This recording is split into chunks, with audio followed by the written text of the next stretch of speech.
My name is Avery. I am 34 years old. I work as a senior financial compliance director in Omaha, Nebraska, which means I spend my life auditing corporate paper trails and finding the exact moment people decide to cross a legal line.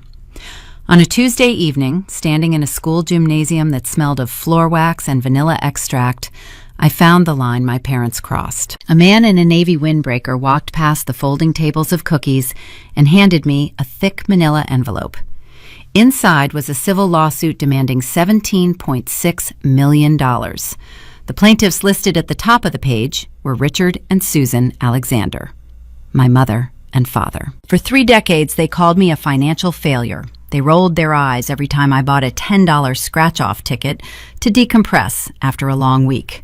When I finally won $22 million, I kept it quiet. They only found out after a local news anchor's reporting error linked my anonymous hospital donation to the family name. Then they hired a predatory lawyer to freeze my bank accounts. They expected me to fold. They had no idea I had already spent months legally bulletproofing the money, and that their lawsuit was about to expose their own felony. Welcome back to Aura Vengeance, where we explore the quiet betrayals families hide behind closed doors and the women who finally hand them the bill. Let me know your age in the comments and be sure to subscribe. Here is my story. The evening of the bake sale started like any other mundane school event. I stood behind a plastic folding table in the gymnasium, arranging cellophane-wrapped brownies. My 8-year-old son, Leo, sat on the bleachers nearby, trading superhero cards with his classmates. The room was loud, echoing with the squeak of rubber soles on hardwood and the chatter of tired parents. I wiped powdered sugar off my hands when the man in the windbreaker approached. He didn't look like a parent. He held a clipboard tight against his chest. Avery Alexander. He said it as a statement, not a question. I nodded, reaching for a brownie. Can I help you? He dropped the manila envelope onto the table, right on top of the baked goods. You have been served. He turned and walked back out the double doors before I could process the words. The noise in the gymnasium faded into a dull static. I picked up the envelope. The paper was heavy, the kind law firms use to make threats feel tangible. I broke the seal and pulled out the legal filing. The bold black ink at the top read, District Court of Douglas County. Then the names, Richard and Susan Alexander versus Avery Alexander. My chest tightened, restricting my breath to shallow bursts. I scanned the first page. Breach of contract. Fraudulent concealment, a demand for an immediate asset freeze and 80% of the Alexander Horizon Trust. They knew the name of the trust I had spent 3 weeks building in secret. I did not cry. My hands gripped the edge of the plastic table until my knuckles turned white. As a compliance officer, panic is a luxury I cannot afford. Instead, my brain compartmentalized the betrayal and started categorizing the risk. My parents had not just thrown a tantrum over my hidden wealth. They had retained an aggressive litigator, drafted a formal complaint, and paid a process server to humiliate me in public, mere feet from where my son was playing. I looked over at Leo. He was laughing, unaware that his grandparents were currently trying to gut the foundation of his future.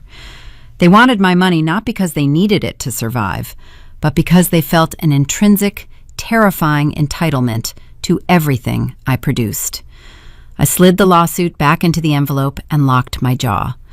The people who raised me just declared war, assuming I was still the quiet, obedient daughter who would beg for peace. They were about to meet the auditor. The drive home from the school gymnasium felt like navigating through thick water. I kept my hands gripped at 10 and 2 on the steering wheel, my knuckles aching from the tension.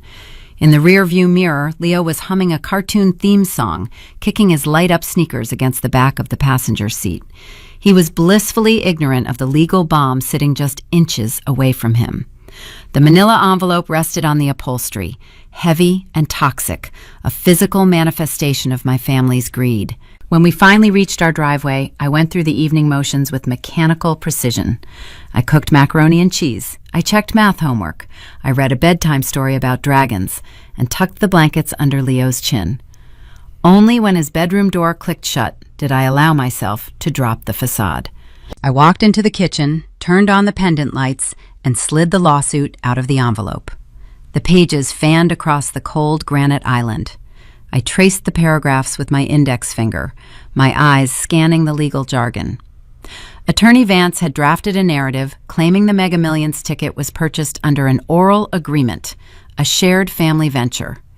They were demanding 80% of the Alexander Horizon Trust. To understand the sheer audacity of that demand, you must understand the grim arithmetic of my family.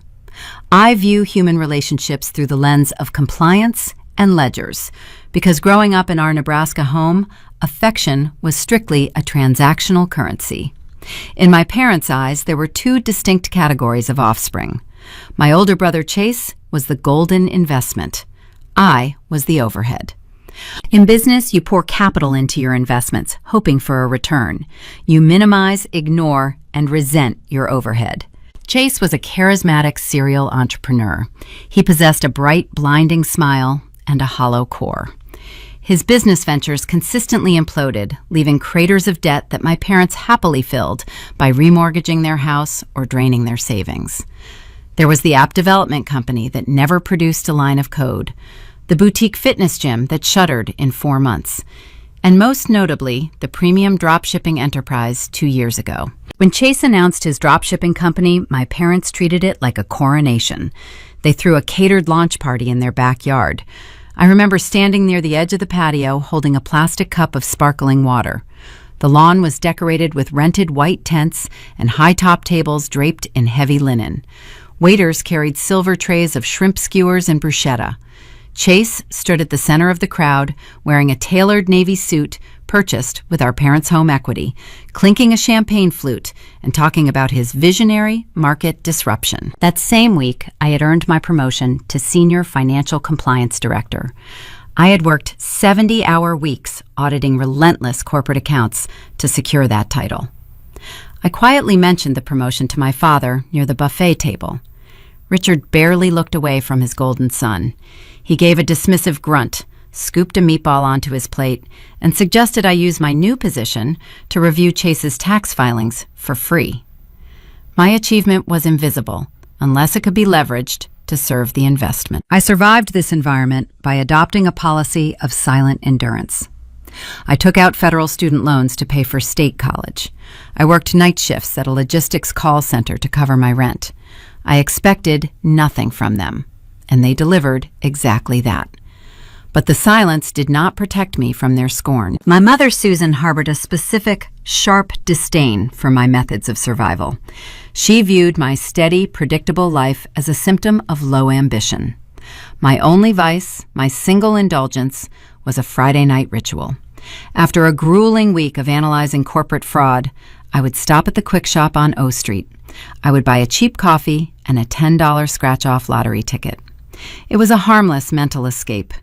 I enjoyed the tactile sensation of holding a quarter, scraping the silver latex off the cardboard, and letting my brain rest for 3 minutes. One evening, Susan caught me in the act. We had met at the gas station so I could hand off a casserole dish she had left at my house. I was standing by my car scratching a neon pink ticket when she walked up behind me. She did not say hello. She stared at the cardboard shavings dusting my thumb. "You know, Avery," she said, her voice dripping with practiced condescension. "The lottery is nothing but a tax on the mathematically illiterate. It is pathetic. Only losers waste their wages chasing miracles, instead of building a legacy like your brother." I did not argue. Arguing with Susan was like trying to audit a ghost. She would shift the numbers and change the rules until you were the one apologizing. I simply brushed the shavings off my hand, folded the losing $1 ticket, and slid it between my phone and its protective case. I kept it there for years.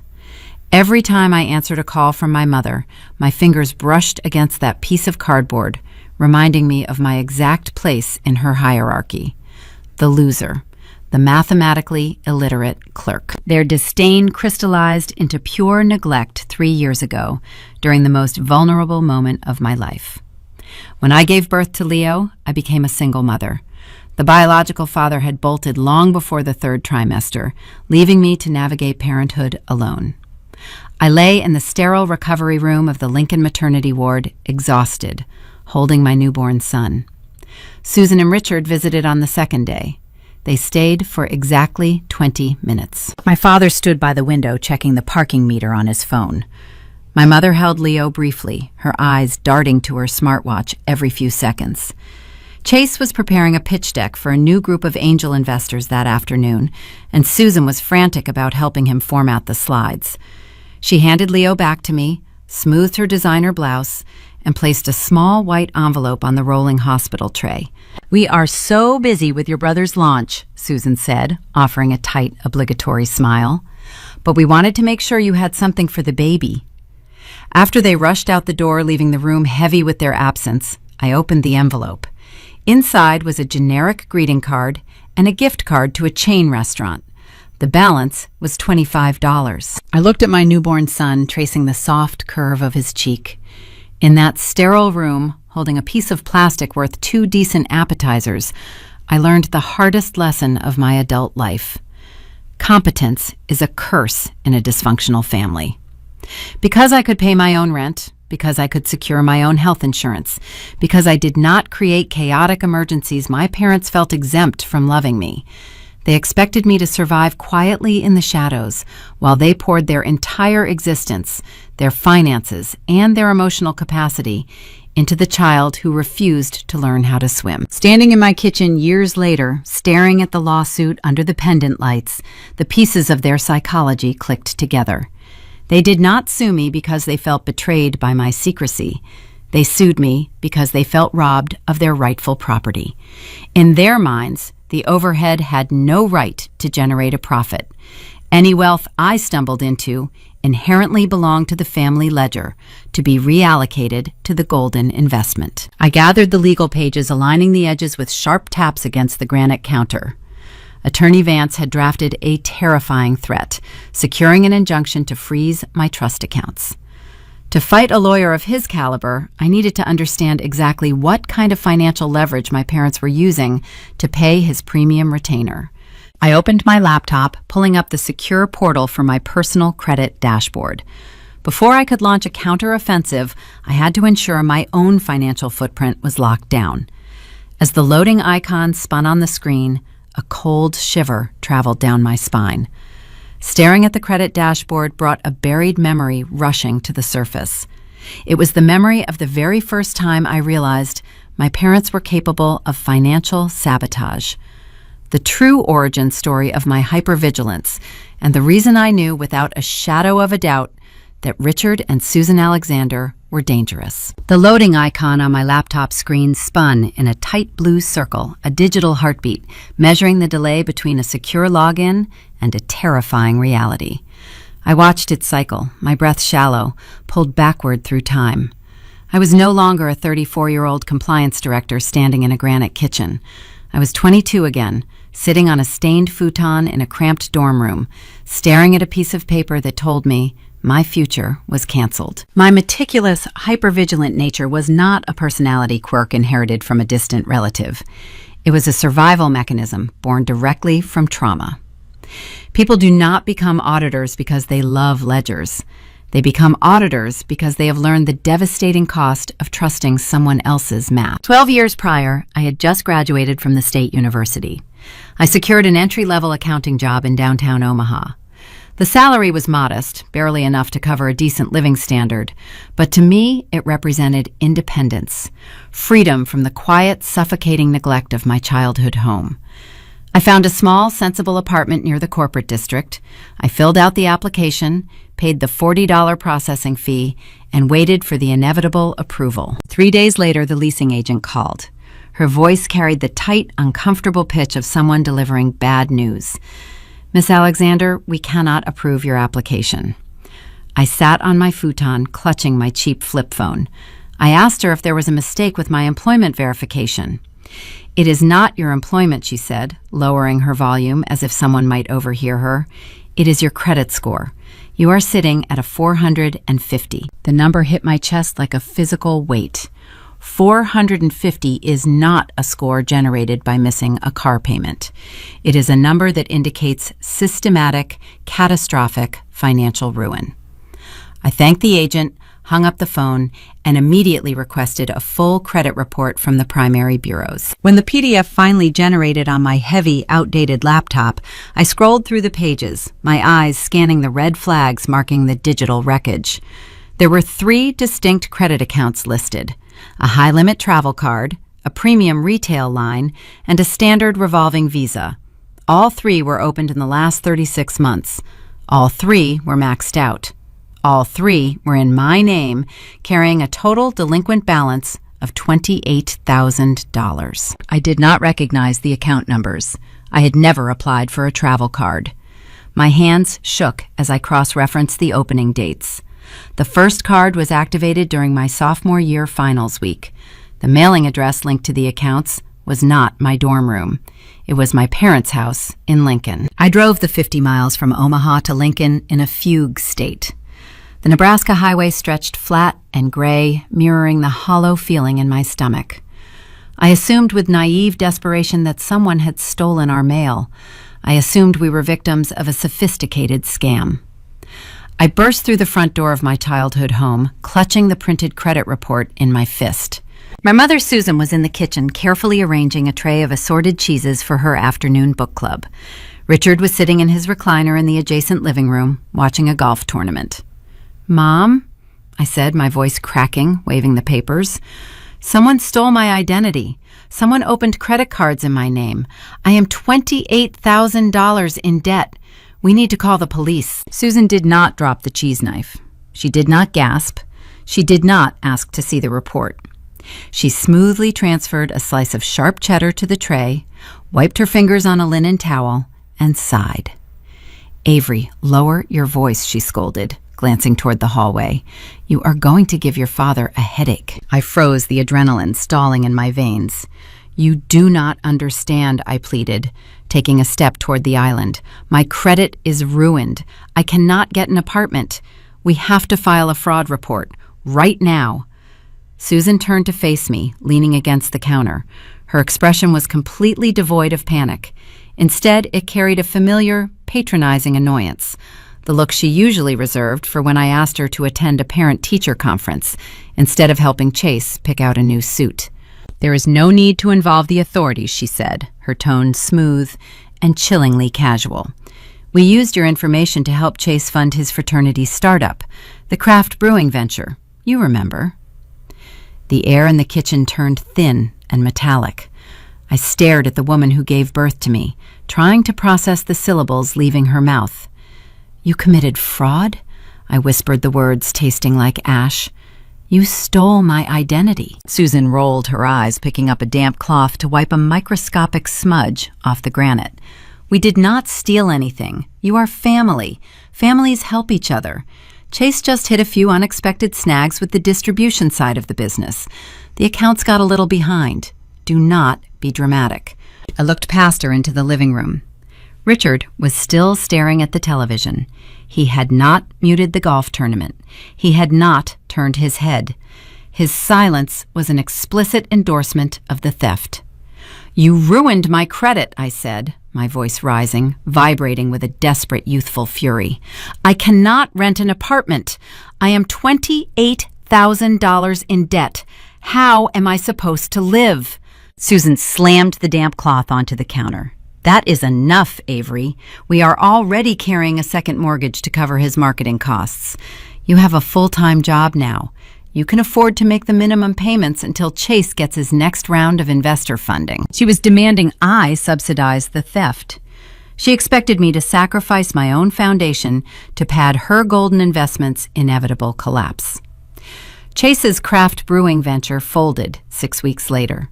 The investor funding never materialized. I spent the next 5 years eating cheap ramen, living with 3 roommates in a basement duplex, working grueling overtime hours to pay off the debt I did not create. That was the exact moment I pivoted my career trajectory. I moved away from general accounting and specialized in financial compliance and forensic auditing.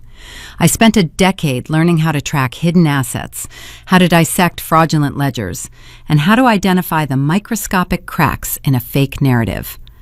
I built a life out of ruthless precision and ironclad accountability because my family afforded me zero safety net. They thought they had simply burdened a quiet, obedient daughter with a temporary inconvenience. They did not realize that the very trauma they inflicted on me at 22 had forged me into the exact kind of professional who could legally dismantle them a decade later. The spinning blue icon on my laptop screen vanished, snapping me back to the present. The secure credit dashboard loaded, displaying my pristine, perfect score. A score I had bled to rebuild. I scrolled through the active accounts, verifying my protective freezes were still holding firm. The injunction attorney Vance filed had frozen my trust access, preventing me from moving the $22 million, but it had not breached my personal, day-to-day operational funds. Satisfied my immediate perimeter was secure, I closed the credit tab and pulled up my digital calendar. I needed to construct a timeline. I needed to understand exactly how Richard and Susan had escalated from subtle neglect to filing a hostile, multi-million-dollar lawsuit against their own child. The origin of this specific crisis did not start with the news anchor leaking my name. It started much earlier. It started with a subtle, invasive breach of my sanctuary during a holiday gathering, a moment of calculated espionage orchestrated by the Golden Investment himself, proving that my brother was not merely incompetent, he was actively predatory. I clicked back to the month of November, my eyes locking on to the third Thursday, Thanksgiving, the exact day my secret was compromised by a simple request for a string of numbers. I clicked the left arrow on my digital calendar, watching the weeks rewind from the current legal nightmare back to the crisp, bitter cold of November. The second Tuesday of the month, the day the axis of my reality shifted. The weather in Nebraska had turned hostile early that year. I was driving home from the corporate office fighting a nasty crosswind when Leo called from the back seat to tell me his chest felt tight. His asthma flared up during temperature drops. I pulled into the parking lot of a neon-lit pharmacy on the edge of town to grab his prescription inhaler. While the pharmacist counted out the albuterol, I stood near the front register. A plastic display case full of brightly colored lottery strips caught my eye. The Mega Millions jackpot had rolled over again, reaching a staggering number. I rarely played the draw games, preferring my Friday night scratch-off ritual, but the wind was howling outside, and I felt a sudden, inexplicable urge to buy a tiny sliver of hope. I handed the cashier 2 crumpled bills and asked for a single quick-pick ticket.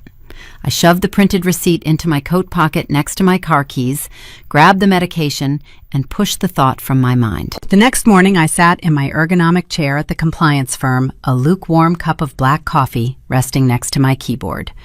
I was running a routine audit on a corporate vendor account. The spreadsheet was dense rows of hexadecimal codes and transfer dates. Needing a brief mental pause, I opened a new browser tab and typed in the state lottery website. I pulled the crumpled ticket from my coat pocket and smoothed it flat against my desk. The numbers on the screen were stark black against a white background. I looked at the first digit on my ticket. A match. I checked the second. A match. The ambient noise of the office seemed to evaporate. The hum of the industrial printers, the chatter from the adjacent cubicles, the rhythmic tapping of keyboards, all faded into a sharp, ringing silence.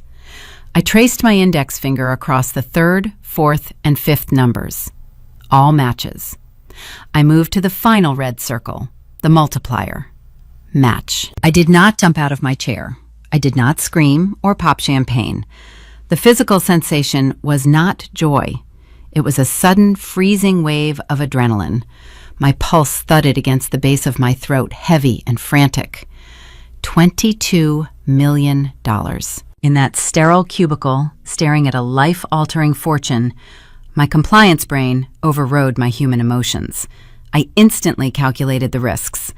The memory of my ruined credit score at 22 flashed behind my eyes. I knew exactly what would happen if Richard, Susan, and Chase discovered this windfall. The money would not belong to me. It would be drafted into the family ledger. It would become the ultimate bailout fund for my brother's inevitable failures. They would drain every cent, justifying the theft under the guise of family loyalty, just as they had done with my identity 12 years prior. I closed the browser tab. I placed the ticket inside a plastic protective sleeve, sealed it inside a secure locked pouch in my briefcase, and went back to auditing the corporate vendor. Over the next 3 weeks, I operated in absolute shadow. Nebraska law contains a specific provision allowing lottery winners to shield their identity if the prize is claimed by a legal entity. I retained an elite wealth management attorney outside of my usual network. Together, we drafted the incorporation documents for the Alexander Horizon Trust. I transferred the winning ticket to the trust, claimed the prize through corporate proxy, and ensured my name never appeared on a single press release or public registry. When the funds cleared the holding account, I executed my first quiet maneuvers. I wired the exact payoff amount to my mortgage lender, freeing my modest home from the bank. I fully funded a secure educational account for Leo, guaranteeing his college tuition, regardless of what the future held. I went to work every single day, driving the same reliable sedan, packing the same turkey sandwiches for lunch. I carried the secret of my wealth like a concealed weapon. The true test of my discipline arrived on Thanksgiving. I hosted the dinner at my house, a decision born from a desire to control my environment. Susan and Richard arrived an hour late. Chase sauntered through my front door 20 minutes after them, smelling of expensive cologne and carrying a cheap bottle of wine he undoubtedly bought at a gas station. The tension in my dining room was palpable. Susan spent the first course criticizing the texture of my mashed potatoes and noting that my dining chairs looked worn. I smiled, chewing my food, finding a profound secret armor in the knowledge that I could buy the factory that manufactured her luxury vehicle with the daily interest accruing in my trust account. Halfway through the meal, Chase leaned back in his chair and pulled out his smartphone. "The cell reception in this neighborhood is terrible," he muttered, tapping his screen with a heavy sigh. "Avery, my data is crawling. I need to check some supply chain emails for the business. What is your network key?" I did not hesitate. I was so focused on guarding my physical documents, so vigilant about hiding my banking apps and mail, that I overlooked the invisible perimeter.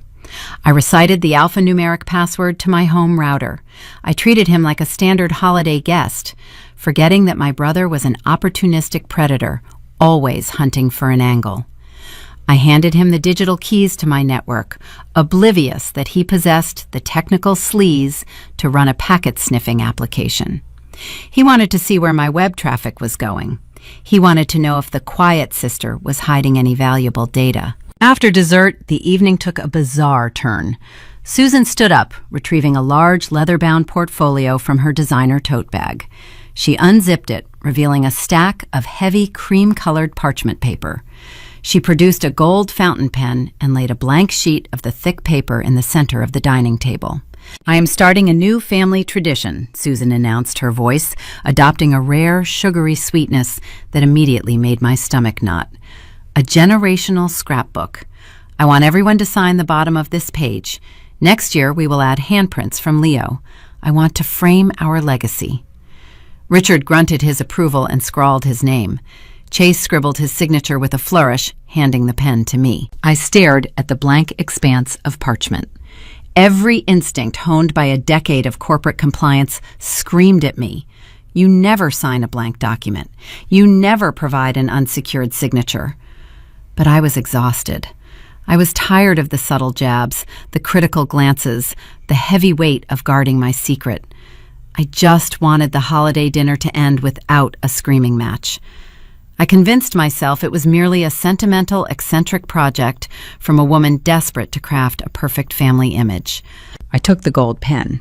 I pressed the nib to the bottom right corner of the paper and signed my legal name. Susan beamed, carefully blowing on the ink to dry it before sliding the parchment back into her leather portfolio. I exhaled, relieved the ritual was over, completely unaware I had just handed them the murder weapon. I spent the rest of the winter living a dual existence. During the day, I managed complex financial regulations and optimized millions in corporate assets. In the evenings, I sat on my living room rug, building block towers with Leo, secure in the knowledge that our future was invincible. I watched my parents continue to mock my generic brand groceries and conservative clothing, untouched by their scorn. But beneath the surface of that quiet winter, the gears of my destruction were grinding into place. Chase had analyzed the network logs from my router. He had seen the encrypted traffic routing to elite wealth management portals. He did not know the exact dollar amount, and he did not know about the lottery. But he knew the sister he considered a financial loser was sitting on a hidden reserve of capital. He filed that information away, a digital trump card waiting for the right moment. The Golden Child was operating a business built on vanity and hollow promises. His house of cards was structurally unsound, and the wind was picking up. When the collapse finally happened, bringing predatory creditors to his doorstep, he would not look to our parents for another remortgage. He would look to the sister with the hidden ledger. The extortion attempt was no longer a possibility. It was a looming certainty, and it would arrive with a phone call before the sun came up. The brutal Nebraska winter finally surrendered to a damp, muddy spring. 4 months had passed since I claimed the Mega Millions ticket through the Horizon Trust. My routine remained ironclad. I went to the compliance firm, packed Leo's lunches, and paid my bills from my standard checking account, keeping the corporate trust entirely isolated. The secret felt less like a weapon and more like a structural foundation buried deep underground, holding up the walls of my life. Then the golden investment crashed. Chase's premium drop-shipping business, the venture my parents had celebrated with catered shrimp and white tents, spectacularly failed. The collapse was not a slow leak. It was a catastrophic blowout. He had bypassed traditional banking channels and secured operational capital through aggressive, predatory short-term lenders. When his supply chain logistics crumbled and the inventory ceased moving, the lenders called their notes due. He was $85,000 in debt, with compound interest accruing at a punitive daily rate. I learned about the implosion not from Chase, but from the primary architect of his enablement. My cell phone vibrated against the nightstand at 6 o'clock on a Tuesday morning. The screen illuminated the dark bedroom displaying Susan's name. A call at that hour from my mother never signaled an emergency concerning my well-being. It always signaled a financial crisis she expected me to mitigate. I sat up, pulling the quilt around my shoulders, and answered the call. Avery, Susan said. Her voice trembled, adopting the fragile, breathless cadence she reserved for extracting compliance. It was a practiced vulnerability, designed to bypass my logic and trigger a conditioned guilt response. You need to come over. It is your brother. He is in trouble. Terrible trouble. I swung my legs over the edge of the bed, feeling the cold hardwood beneath my feet. What happened? The business went under. She gasped, the sound wet and frantic. Those awful men he borrowed from to cover the shipping costs. They are threatening him. They are threatening to seize his assets. He needs $85,000 today, Avery. Today. Or they will ruin him. I walked into the hallway, keeping my voice low so I would not wake Leo. Where is Dad? Your father is beside himself. We already remortgaged this house to the maximum limit to get him started. We have no liquid cash left. We are tapped out. The fragility in her tone vanished, replaced by a sudden, sharp directive. You have equity in your house. You have lived there for 6 years. I need you to go to your bank when they open at 9 and take out a home equity line of credit. The demand landed in the quiet hallway with the subtlety of a thrown brick. She was not asking for a small loan to cover groceries. She was demanding I leverage the roof over my son's head, risking foreclosure on my own sanctuary to pay off the reckless gambling of a brother who had never once remembered my birthday. She assumed my financial stability existed solely to act as a buffer for his catastrophic failures. I stood outside Leo's closed bedroom door, listening to the soft, rhythmic sound of his breathing through the wood. 12 years ago, I had allowed them to leverage my identity to fund a frat house startup, spending half a decade trapped in poverty to pay off their theft. I looked down at my hands. They were steady. The terrified, obedient 22-year-old was gone. The senior compliance director was holding the phone. Mom? I said, my voice flat, devoid of any emotional turbulence. I am not taking out a loan against my home. The silence on the line was profound. It was not the pause of someone processing a complex thought. It was the stunned, airless quiet of a predator realizing the trap had failed to spring. "Excuse me," Susan whispered. The fragility was entirely gone. "I am not taking out a HELOC," I repeated, enunciating each word. "Chase's debts are his responsibility. I will not risk Leo's housing to bail him out." The shift in my mother's demeanor was instantaneous and violent. The vulnerable, weeping matriarch evaporated, revealing the cold, calculating enforcer beneath. She did not plead. She did not cry. Her voice turned to glacial ice. "You selfish, ungrateful little clerk," she hissed the words dripping with decades of accumulated disdain. "Your brother is facing ruin, and you are worrying about the equity on your pathetic starter home. We raised you. We put food in your mouth. You have always been small-minded. You have always been jealous of his potential. This is why you will never amount to anything more than a glorified calculator." She did not wait for a response. The line clicked dead. I lowered the phone from my ear. The dial tone hummed in the quiet hallway. My pulse was steady. For the first time in 34 years, I had drawn a boundary, cast in iron, and the world had not ended. I walked into my home office and opened the floor safe hidden beneath the desk. I pulled out the heavy leather binder containing the Horizon Trust documents. I flipped to the current ledger balance. The numbers stared back at me, stark and undeniable. I had the power to wipe out Chase's $85,000 debt with a fraction of a single % of the daily interest accruing on my principal. I could have wired the funds from the corporate proxy account within the hour, erasing his crisis without impacting my net worth in the slightest. But I knew with the chilling certainty of an auditor evaluating a corrupt system that paying the debt would not save him. It would only validate their abuse. It would signal that their extortion tactics still functioned. If I paid the $85,000, the next failure would cost $200,000, then $500,000. They would bleed the trust dry, justifying every extraction with the same toxic rhetoric of family obligation. Refusing them was not about protecting the money. It was about stopping the cycle. It was about ensuring that Leo would never grow up in a family system that viewed him as an expendable asset. I closed the safe and spun the dial, locking the trust documents back into the dark. I went to work that morning, audited 3 corporate accounts, and picked Leo up from school. I did not call my parents back. I did not text my brother. I let the silence stretch across the city of Omaha, severing the toxic umbilical cord that had choked me for 3 decades. But my refusal did not end the conflict. It merely altered the battlefield. By saying no, I had planted a deep, festering seed of resentment in my mother's chest. I had defied the caste system. The overhead had refused to fund the investment. Susan and Richard were frantic, searching for any possible avenue to secure capital. It was during this desperate scramble that Chase, cornered by his predatory lenders, remembered the anomaly from Thanksgiving. He remembered the encrypted traffic logs he had sniffed from my router, the digital footprint leading to elite wealth management portals. He did not know I had $22 million. He only knew the sister who refused to mortgage her house was quietly interacting with financial institutions far above her pay grade. Chase digging.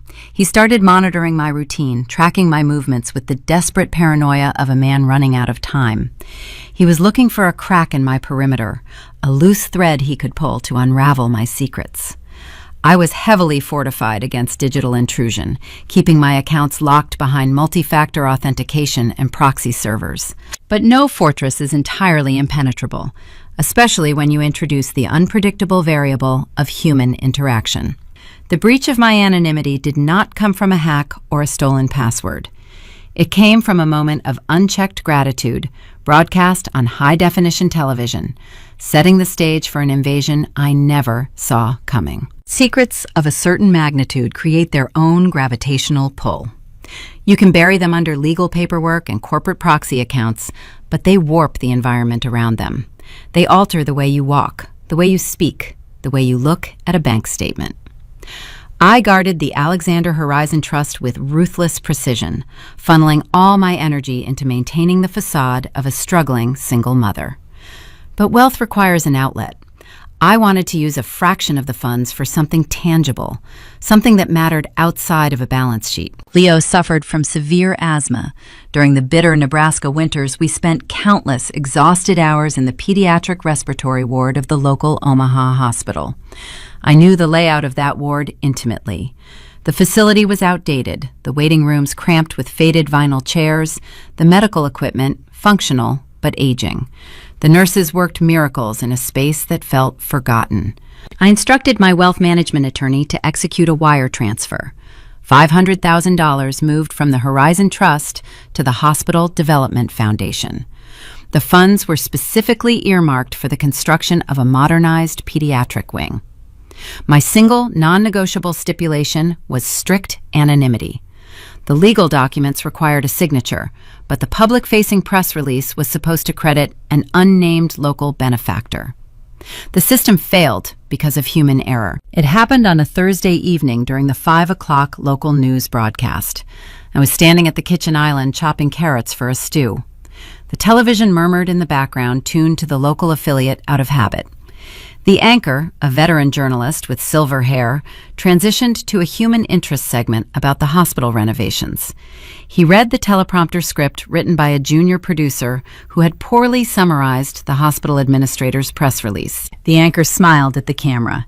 He praised the upcoming construction, highlighting the state-of-the-art respiratory equipment. Then he delivered the fatal sentence. This renovation is made possible by the incredible generosity of a local compliance director operating through the Alexander Horizon Trust. The chef knife froze in my hand, hovering an inch above the cutting board. Alexander Horizon Trust, compliance director. The 2 data points were microscopic on their own. To the average viewer in Omaha, they meant nothing. But broadcast across the metropolitan area, they formed a blazing neon sign pointing directly at my front door. Susan watched that broadcast. She never missed the evening news. Chase had already sniffed my router traffic during Thanksgiving. He knew I was communicating with high-tier financial portals. He lacked the context to understand those encrypted logs, but the news broadcast provided the missing cipher. He heard our last name attached to a corporate trust capable of dropping $500,000 on a charitable whim. Despite his crushing drop-shipping debt and the predatory lenders breathing down his neck, Chase convinced our father to drain the last remaining $1,000 from a retirement checking account. They did not use that money to pay his creditors.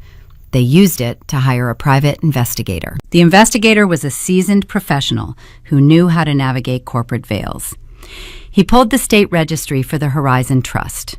The ownership structure was shielded as my attorney and I designed it, but the registered agent was listed on the public charter.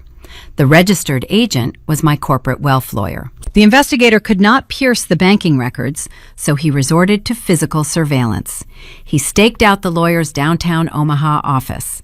He parked an unmarked sedan across the street, drinking stale coffee and watching the foot traffic in and out of the glass double doors. 2 days later, I had a scheduled quarterly review to sign routine tax documents.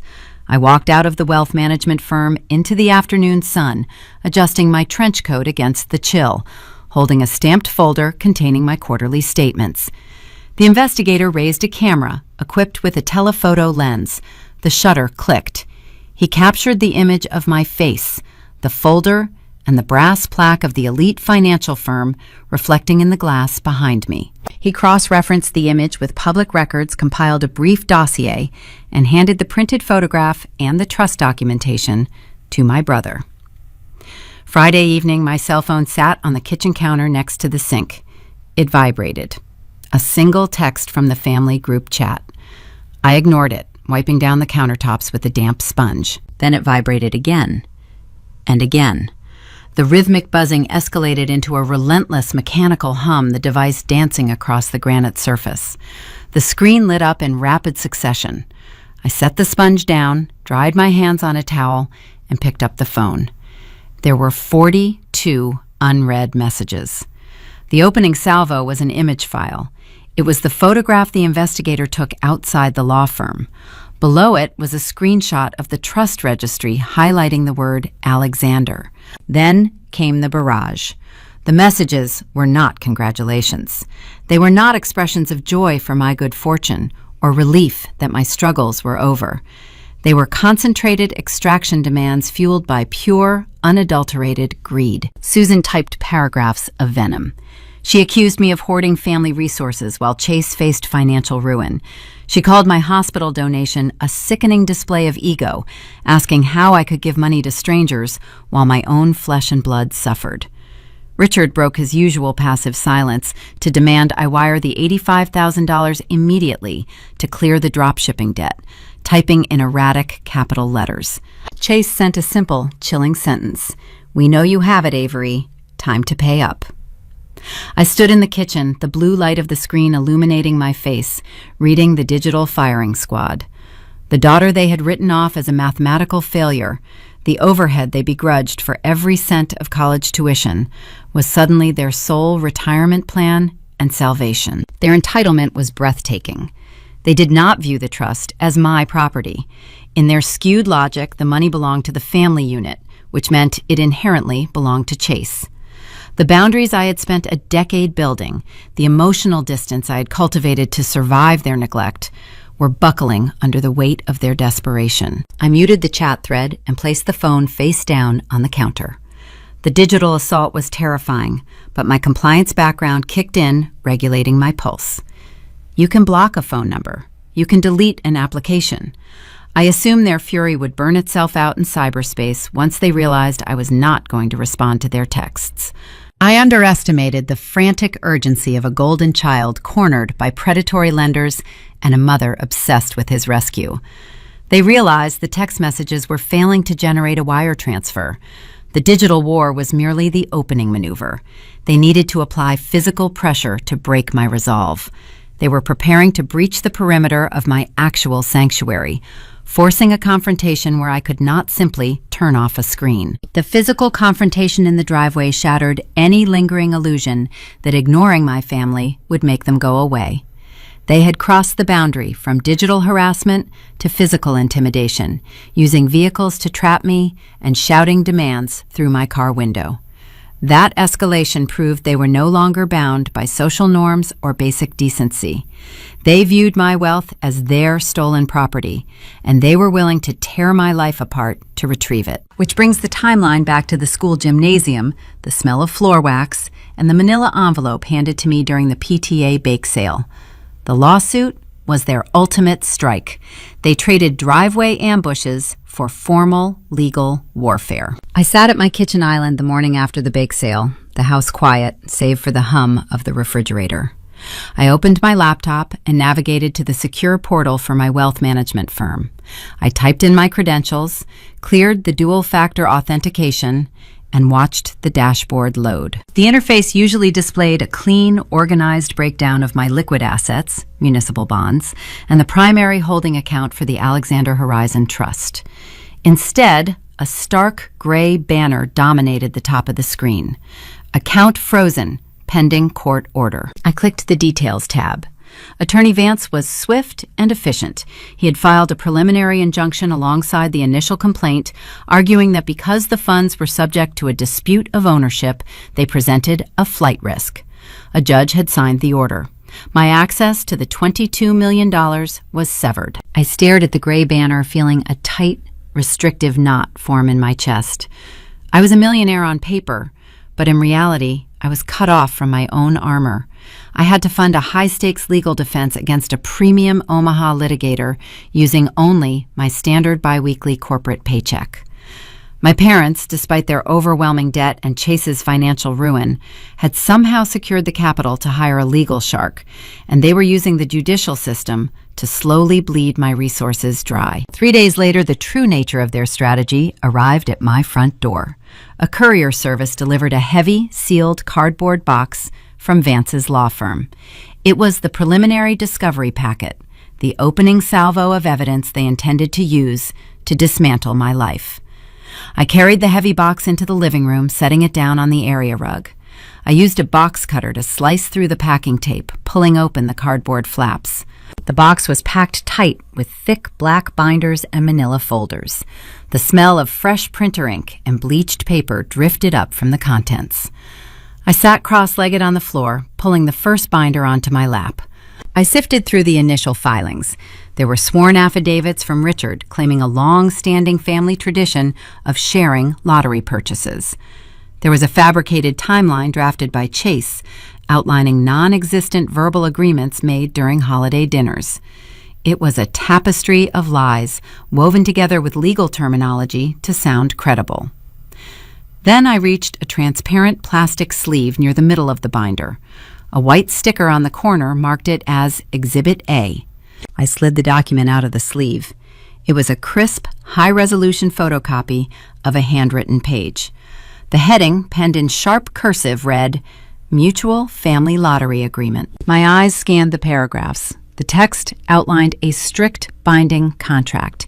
It stated that any game of chance scratch-off ticket or lottery drawing purchased by any member of the Alexander family was subject to a mandatory equal division of proceeds. It explicitly noted that the purchase of the ticket was considered a joint venture, regardless of whose physical currency was exchanged at the register. The language was crude, lacking the polished syntax of a lawyer, but the intent was legally devastating. If authenticated, this piece of paper gave them a direct, enforceable claim to 80% of my trust. I moved my gaze to the bottom of the page. There were 3 signatures spaced evenly across the lower margin: Richard Alexander, Chase Alexander, and Avery Alexander. I stopped breathing. The ambient noise of the house faded into a sharp, ringing silence. I held the photocopy closer in my eyes, tracking the loops and curves of the ink. It was not a digital trace. It was not a crude forgery done by a shaky hand. It was the precise, fluid pressure of my actual signature. I recognized the slight slant of the capital A and the trailing tail of the final letter. It was undeniably mine. The blood rushed out of my head, leaving my fingertips cold and numb. I tried to process the impossible image in front of me. I had never signed a contract with my family. I had never agreed to a wealth-sharing venture. Then the memory crystallized, striking me with the force of a physical blow. Thanksgiving dinner. The smell of roasted turkey and the clinking of silverware. Chase complaining about his cell phone data. And Susan standing at the head of the dining table, unzipping her leather designer portfolio. She had produced a stack of heavy cream-colored parchment paper and a gold fountain pen. She had announced the creation of a generational scrapbook. She had placed a blank sheet of that thick paper in front of me, smiling a sweet, manufactured smile, and asked me to sign the bottom margin for posterity. I stared at the photocopy in my hands, the pieces locked together, forming a picture of sociopathy so profound it made my stomach turn. They had taken that blank piece of parchment. They had carefully trimmed the top portion of the page to eliminate the awkward blank space. Then they had manually written the fraudulent contract terms above our authentic signatures. Finally, they ran the hybrid document through a high-quality scanner to create a flattened, unified digital file, effectively erasing the physical indentations and spatial inconsistencies of the original paper. The calculated malice of the act anchored me to the floor. This was not a crime of passion. This was not a desperate, impulsive reach by a family drowning in debt. This was premeditated surgical extortion. A mother had looked her daughter in the eye, shared a holiday meal, and handed her a pen with the explicit intention of stealing her future. They were weaponizing the judicial system against me. They knew the forgery was a gamble, but they also knew the psychological weight of a federal lawsuit. They assumed I would react exactly like the terrified 22-year-old girl whose credit they ruined a decade ago. They expected me to panic. They anticipated that the quiet, obedient overhead would crumble under the terrifying pressure of depositions, frozen assets, and courtroom threats. They believed I would call Attorney Vance in tears and offer a massive settlement just to make the nightmare stop.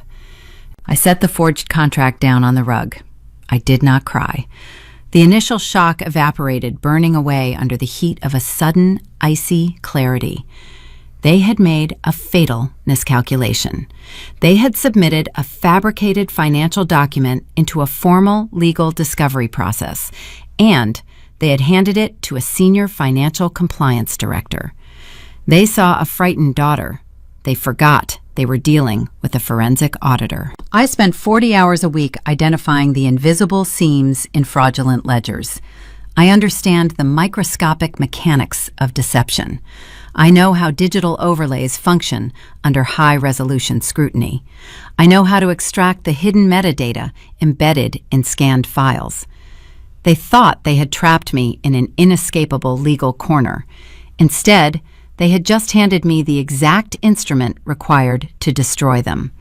The forgery was a felony. Submitting it to a judge was perjury. I picked up my laptop. The fear was gone, replaced by a cold operational focus. I was going to dismantle their lives brick by brick, using their own arrogance against them. But to make the trap flawless, I could not simply present my findings to a judge. I needed to lock Richard and Susan into their own lie. I needed them to confirm the exact timeline of their forgery on the record before they had any opportunity to realize their mistake and change their story. I reached for my cell phone, pulling up my mother's contact information. I needed to act like the broken, defeated victim they expected me to be. I needed to offer them a red herring. I held my cell phone in the palm of my hand, staring at the screen.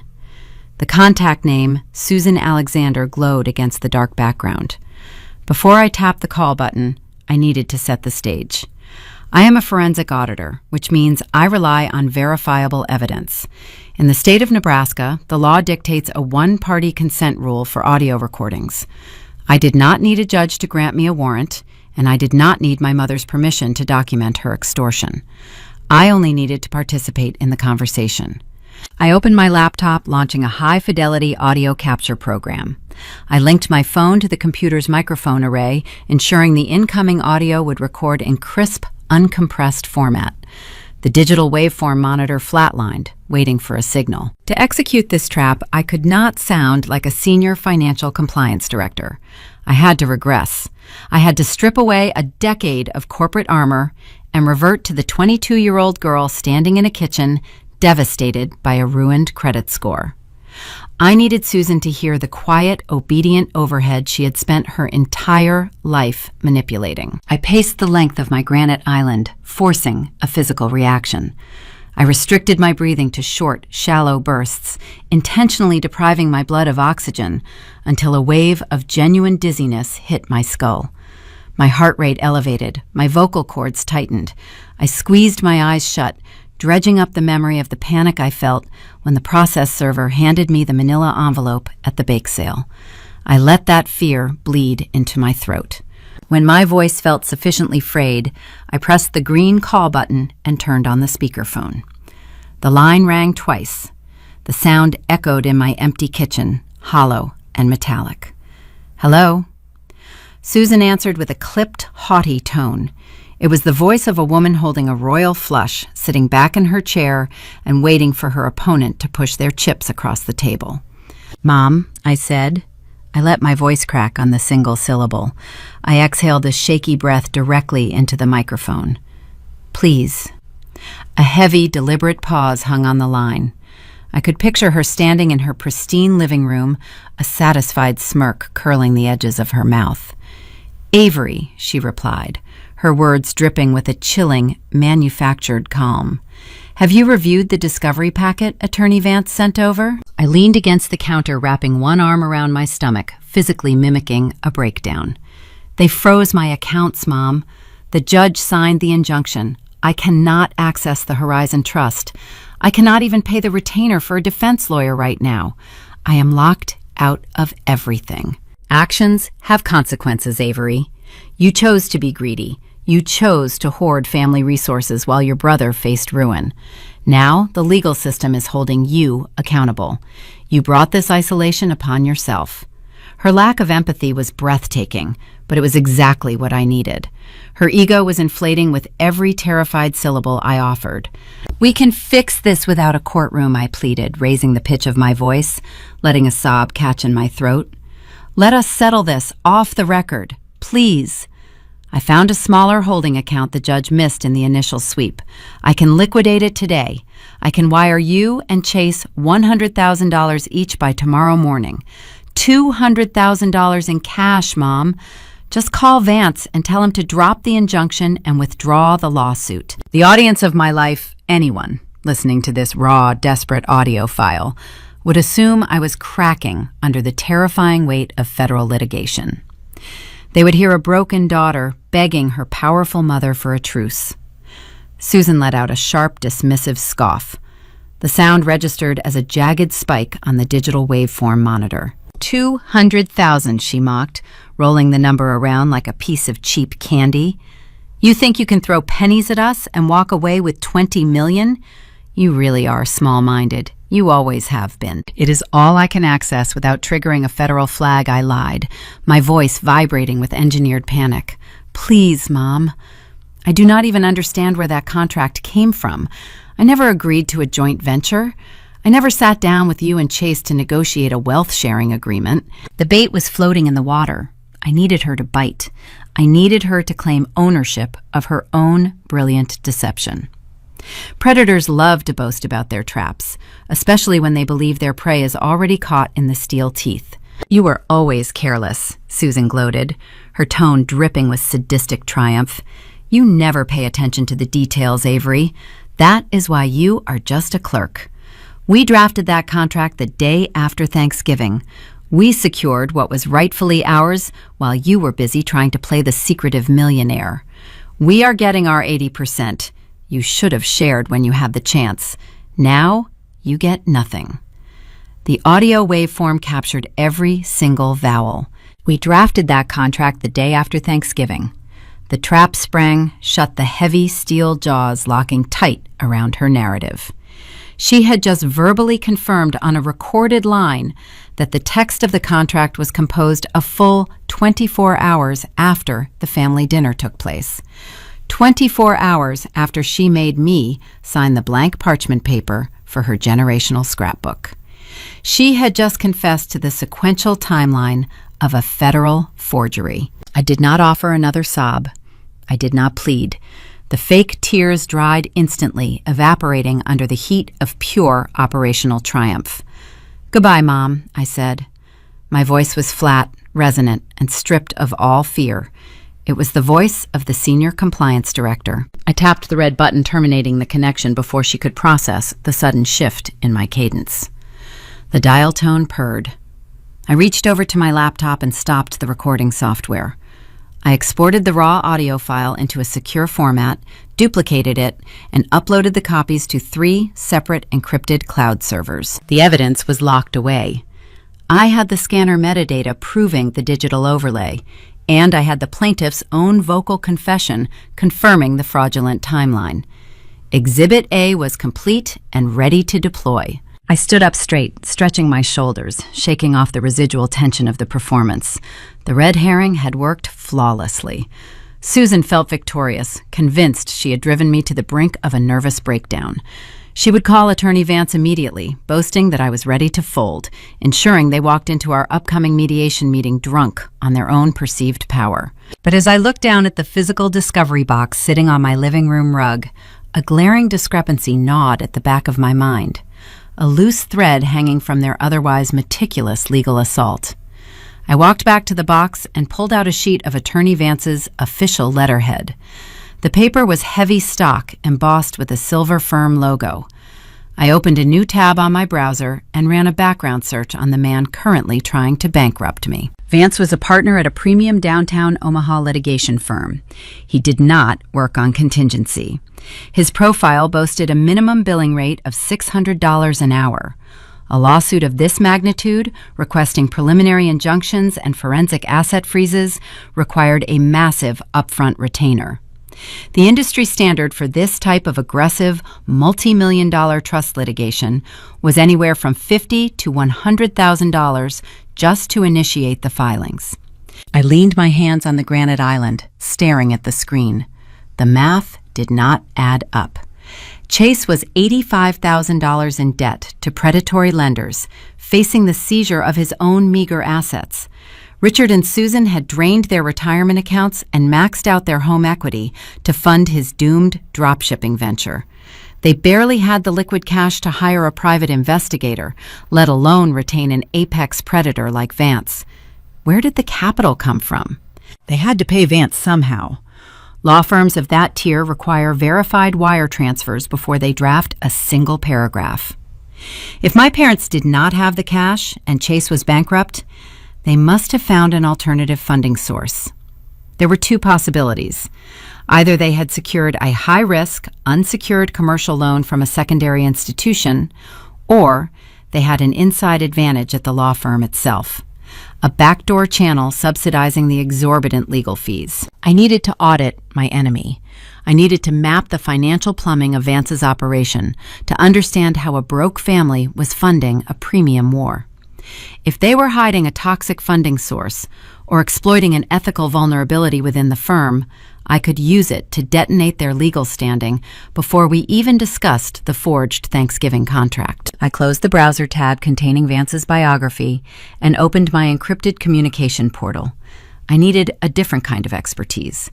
I needed someone who understood the digital architecture of law firms, someone who could track internal billing codes and network access logs without leaving a footprint. I typed a quick message to a cybersecurity contractor I frequently utilized for corporate compliance audits, asking for a discreet favor. My parents thought the battlefield was confined to the forged piece of parchment. They had no idea I was about to dissect the entire foundation of their legal representation. The request to my cybersecurity contact was simple, professional, and discreet. Marcus was a former federal network analyst who transitioned to the private sector, specializing in identifying data leaks for corporate compliance firms. I frequently utilized his expertise when tracking untethered assets. I sent him a secure encrypted message detailing the name of Attorney Vance's law firm and a list of specific queries regarding their internal billing structure and document management access logs. I did not ask him to hack their secure servers or extract confidential client files. I asked him to run a passive open-source intelligence sweep.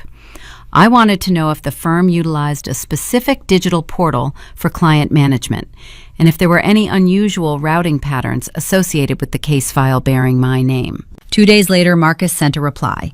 It contained a compressed data file and a brief cryptic note. Check the physical access logs matched against the VPN gateways. Your brother is not just a client. I downloaded the file, decrypted it using my private key, and opened the spreadsheet. Marcus had acquired the metadata for the electronic keycard access to the law firm's downtown Omaha building, cross-referenced with the virtual private network logins used by the firm's staff for remote work. I scrolled through the rows of data, my eyes tracking the timestamps. Attorney Vance operated on a standard executive schedule, accessing the network between 8 in the morning and 6 in the evening. The associate attorneys logged longer hours, occasionally accessing the system late into the night. But there was one anomaly, a specific employee identification number that displayed highly erratic, unauthorized behavior. I traced the ID number back to its assigned user. It belonged to a junior paralegal named Jessica. According to the logs, Jessica was routinely accessing my specific case file, the Alexander Horizon Trust litigation, outside of normal business hours.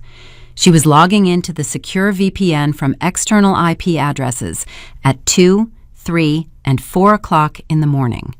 Furthermore, her electronic keycard registered multiple late-night entries into the physical law office on weekends, times when the building was supposed to be empty. The puzzle pieces snapped together, forming a picture of staggering ethical sleaze. My parents were entirely broke. They could never afford Vance's premium hourly rate for the sheer volume of paperwork required to execute asset freezes and draft discovery packets. Vance likely demanded a flat retainer to initiate the case, But the ongoing, granular legal work, the hundreds of billable hours required to format the filings and submit the motions, had to be subsidized. Chase had found the subsidy. My golden brother, the charismatic serial entrepreneur who built a career out of exploiting the people around him, had targeted a vulnerability within the firm itself. He was secretly sleeping with the junior paralegal. He was using Jessica to gain backdoor access to my legal filings. She was drafting their paperwork, fast-tracking their motions, and logging the hours off the firm's main ledger, effectively providing my parents with premium pro bono legal muscle. The sheer audacity of the manipulation was breathtaking, but it was perfectly consistent with Chase's psychology. He viewed everyone as a resource. He saw a junior staff member at a prestigious firm and realized he could leverage a romantic entanglement to bankrupt his own sister. He thought he was a strategic genius, outsmarting the system by planting a mole inside my enemy's camp. He thought the late-night building access and the unauthorized VPN logins were invisible. He did not realize he was leaving a blazing digital footprint of gross ethical violations across Vance's entire operation. I leaned back in my chair, staring at the spreadsheet. This was the midpoint, the fulcrum upon which the entire legal battle balanced. Attorney Vance was an apex predator in the Omaha legal circuit. He was ruthless, but he was also a senior partner. He had built his reputation on strict procedural adherence and aggressive courtroom tactics. He would never, under any circumstances, tolerate a junior paralegal sleeping with a plaintiff and illegally altering billing codes to subsidize a multi-million-dollar lawsuit. If Vance discovered his own firm was compromised, the fallout would be catastrophic. The ethical breach alone could jeopardize his license to practice law. My parents believed they were outsmarting me with superior legal firepower. They had no idea they were actively planting landmines beneath their own defense. I did not need to expose the affair immediately. The affair was the explosive charge, but I needed to pack the shrapnel around it to maximize the damage.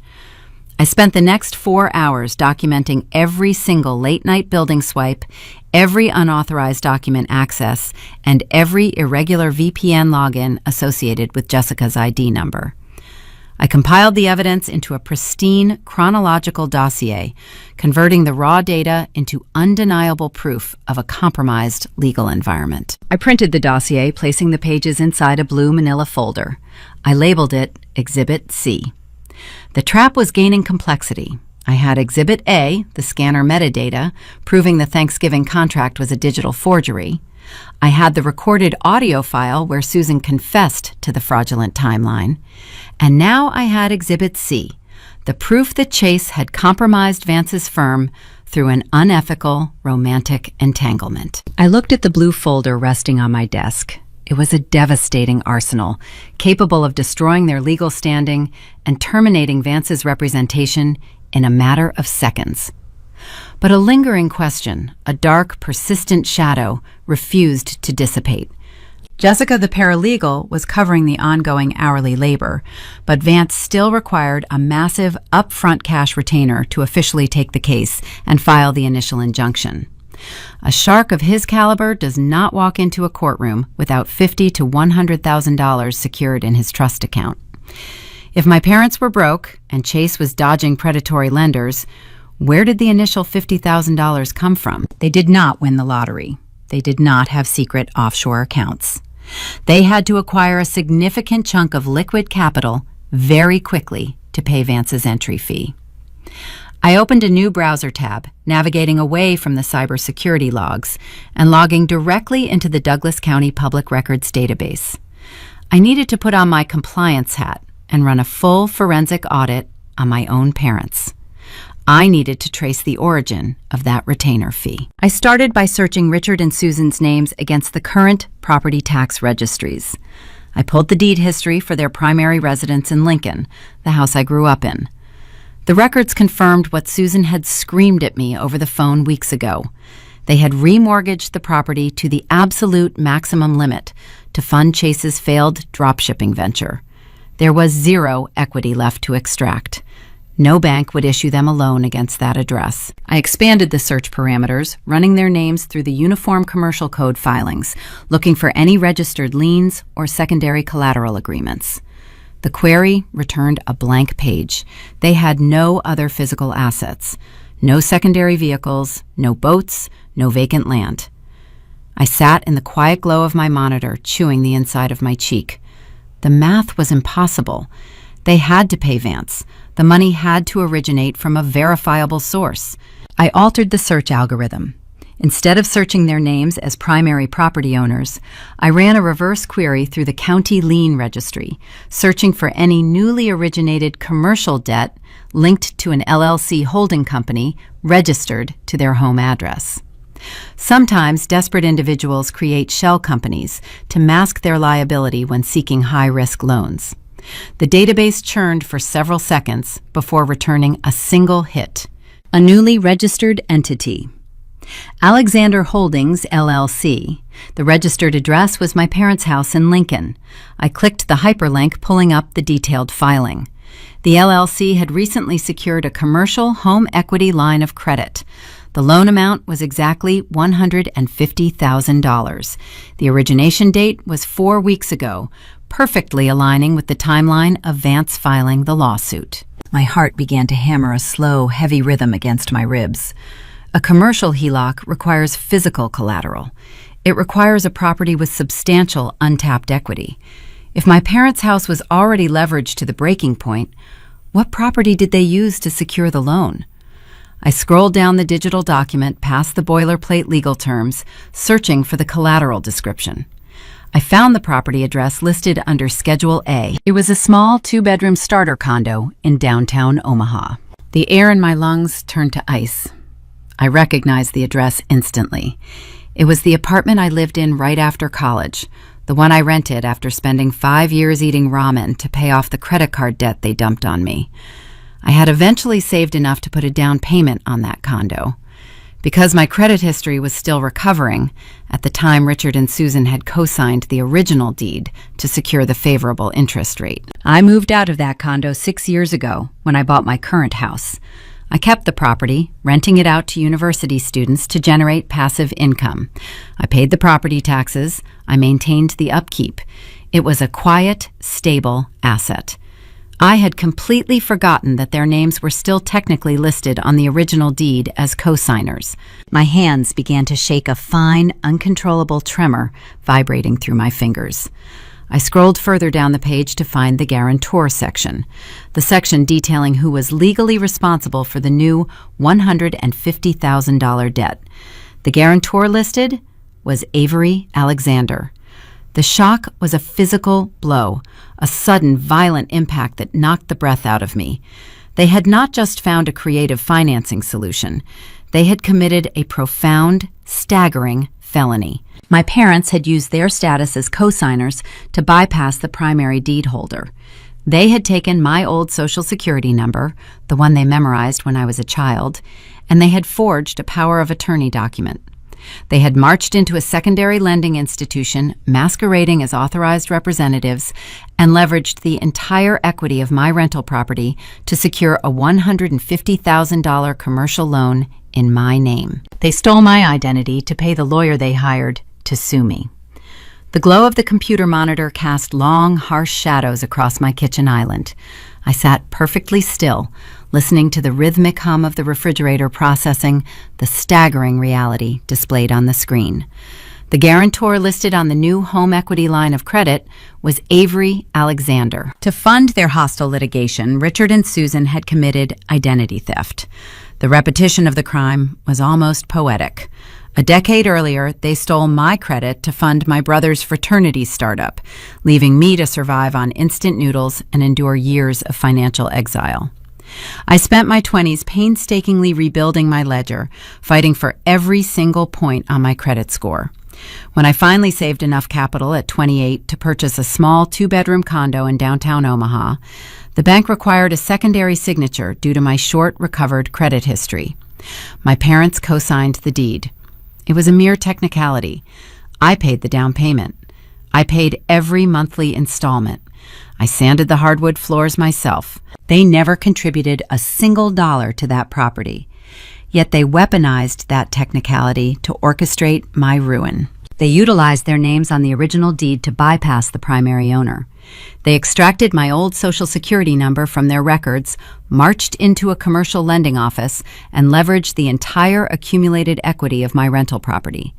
They secured a $150,000 loan, chaining the debt directly to my identity to pay the retainer of the lawyer currently trying to strip me of $22 million. The initial shock faded, receding like a tide, leaving behind a cold, desolate landscape of pure operational focus.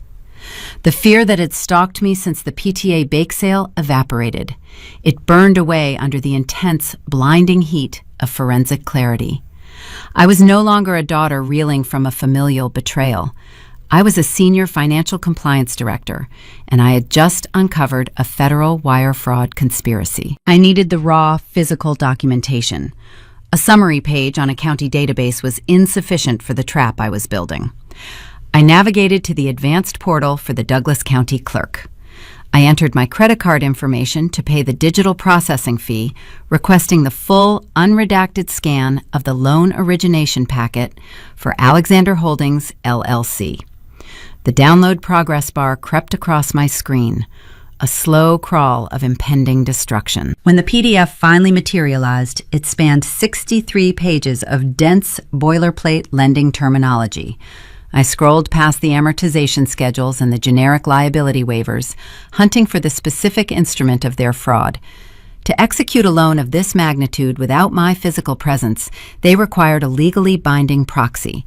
I found it on page 41, a specific power of attorney.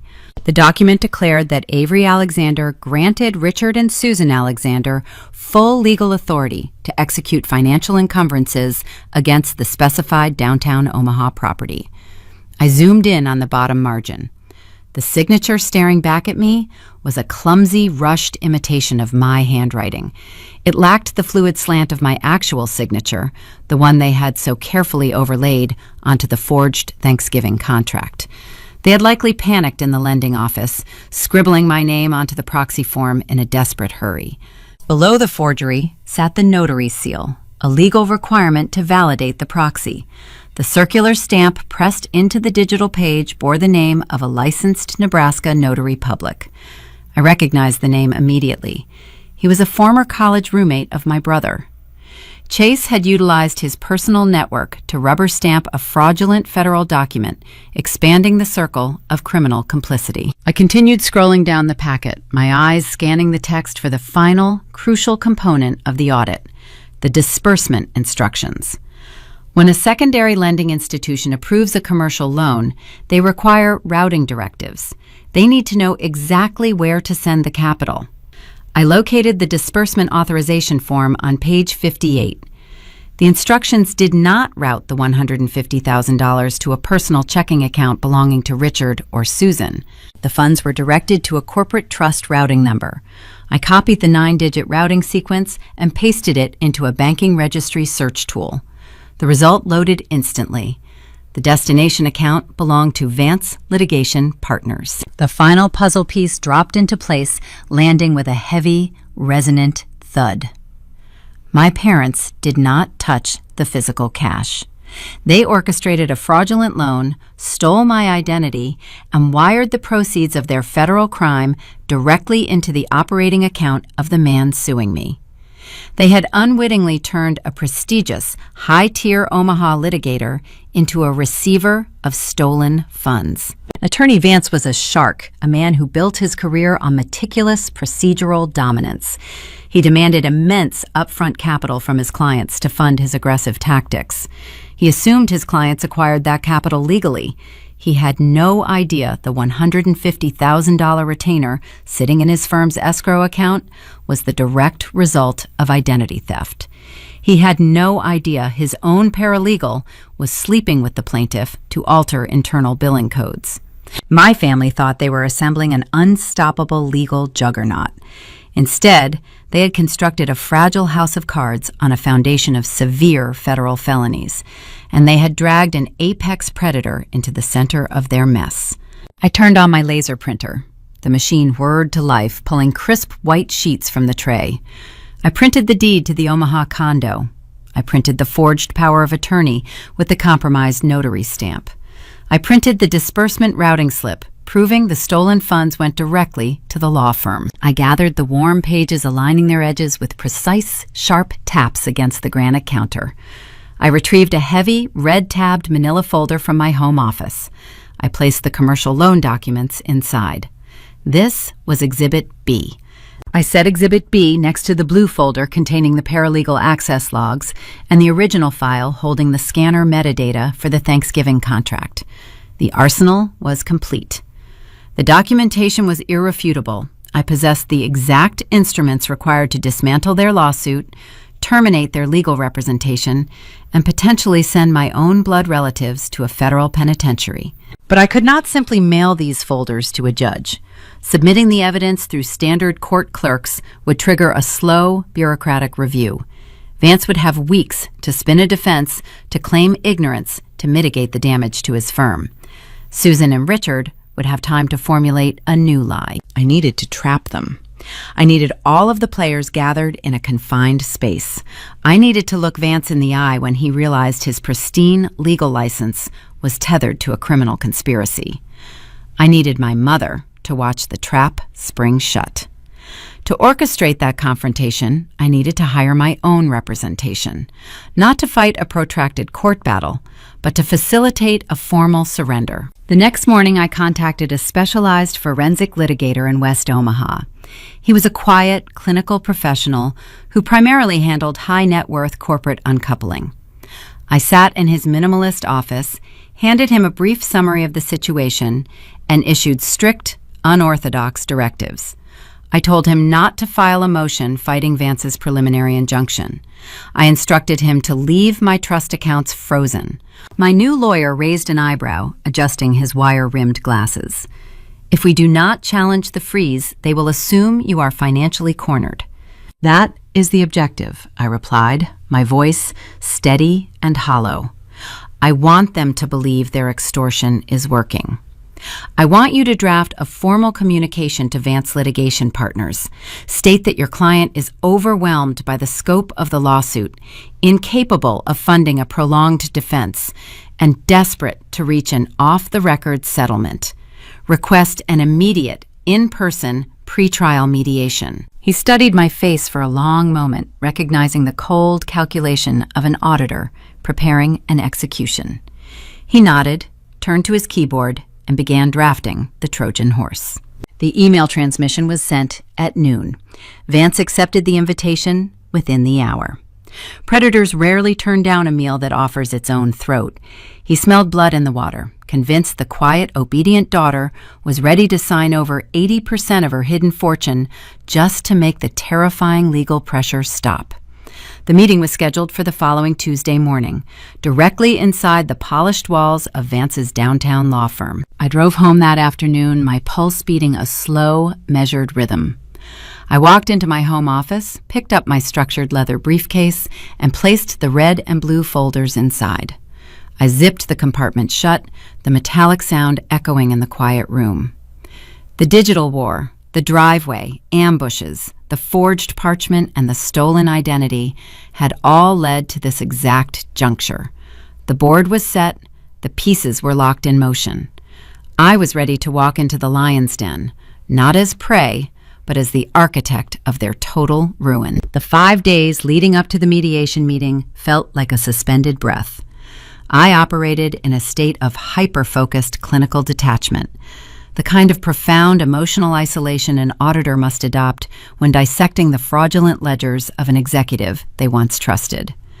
I could not allow the biological reality of the situation, that the criminals were my own parents and brother, to interfere with the precision of the trap. I arranged for Leo to spend the weekend with a trusted classmate's family, citing a heavy workload at the compliance firm. I kissed his forehead as he climbed into his friend's minivan, watching him wave goodbye through the tinted window. His innocence was the variable I was fighting to protect. I stood in my driveway until the taillights disappeared around the corner, ensuring my perimeter was secure before I finalized the ammunition. I returned to my home office. The room smelled of hot printer toner and stale coffee. My newly retained forensic litigator, a man named Sterling, proved invaluable. He possessed the same sterile, analytical demeanor I cultivated in my own profession. Sterling understood that he was not the architect of this defense.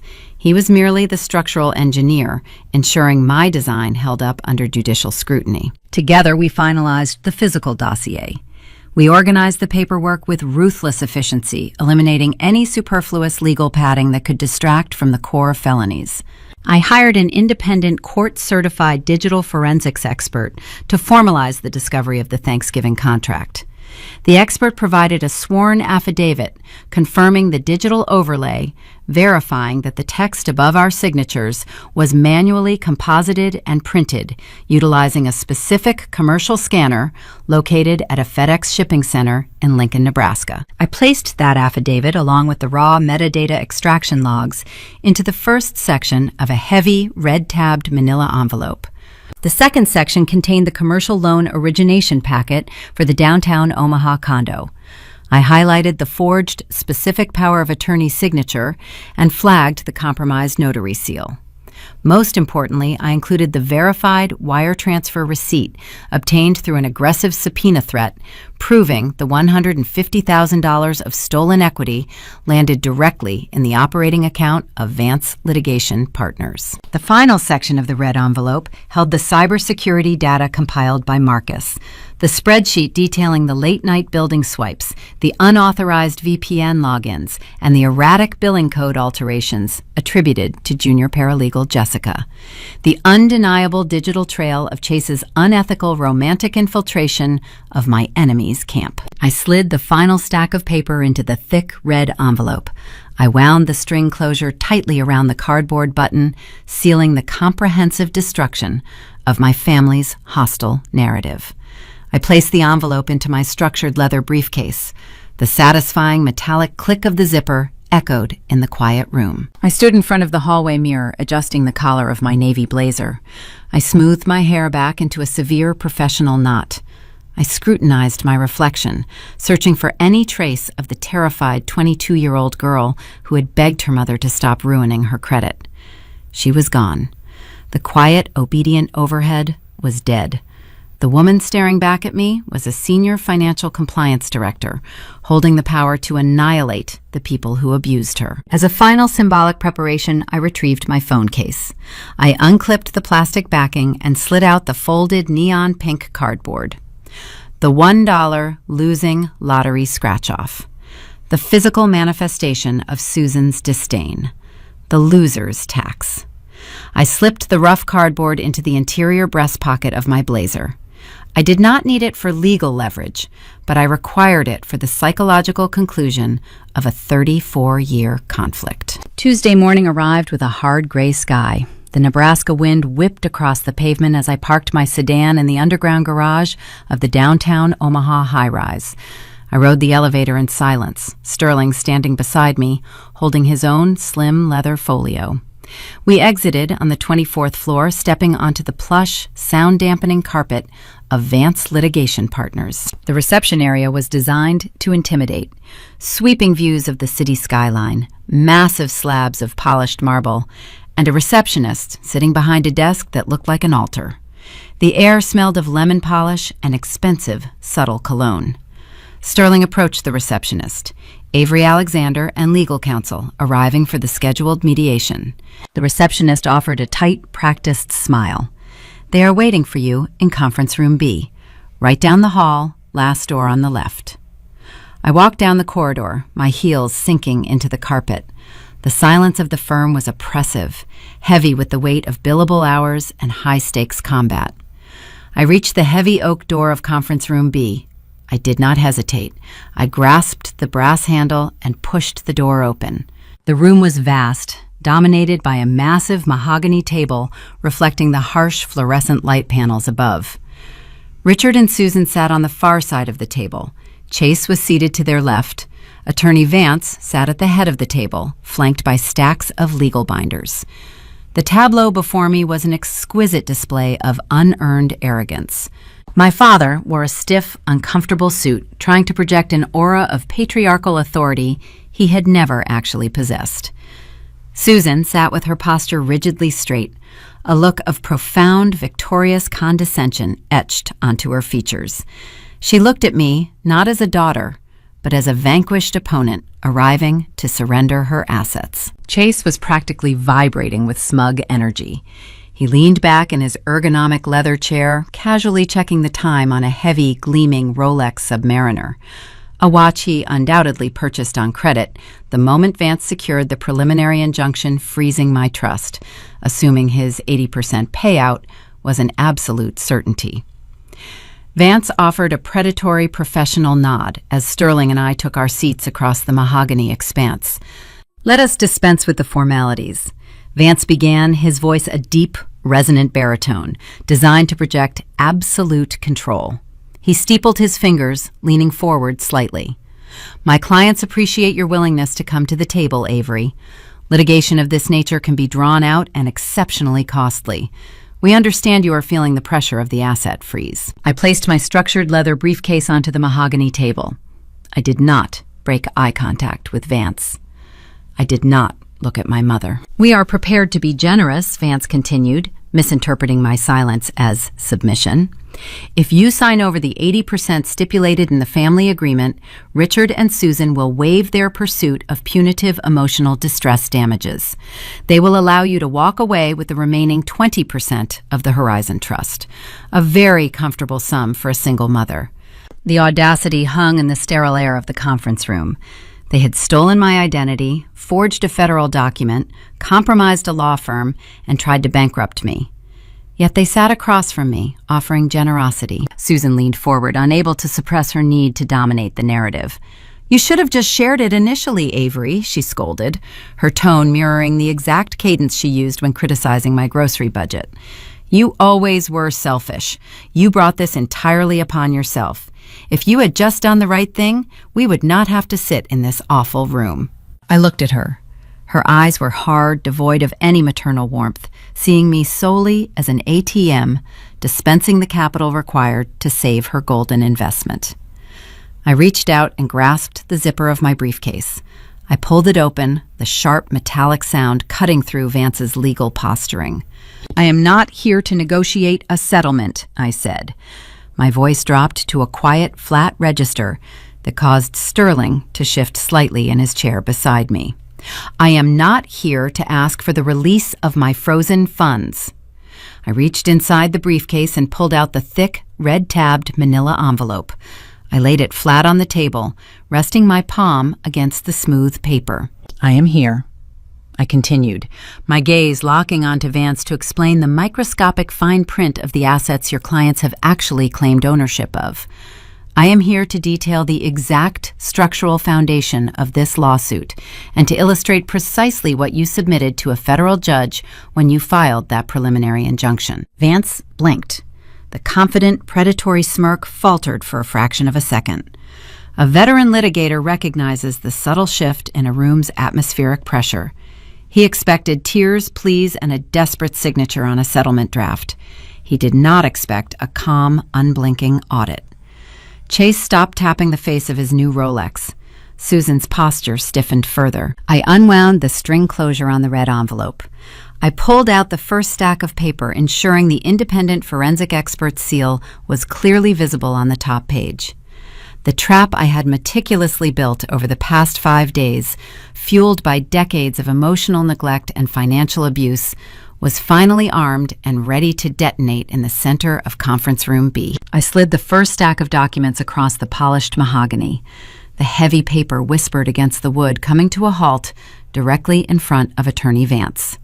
Exhibit A, I stated, my voice echoing in the quiet room. Vance looked down at the documents, then up at me, his brow furrowing slightly. He adjusted his suit jacket, attempting to maintain control of the pacing. What is this, Avery? It is the foundation of your preliminary injunction, I replied.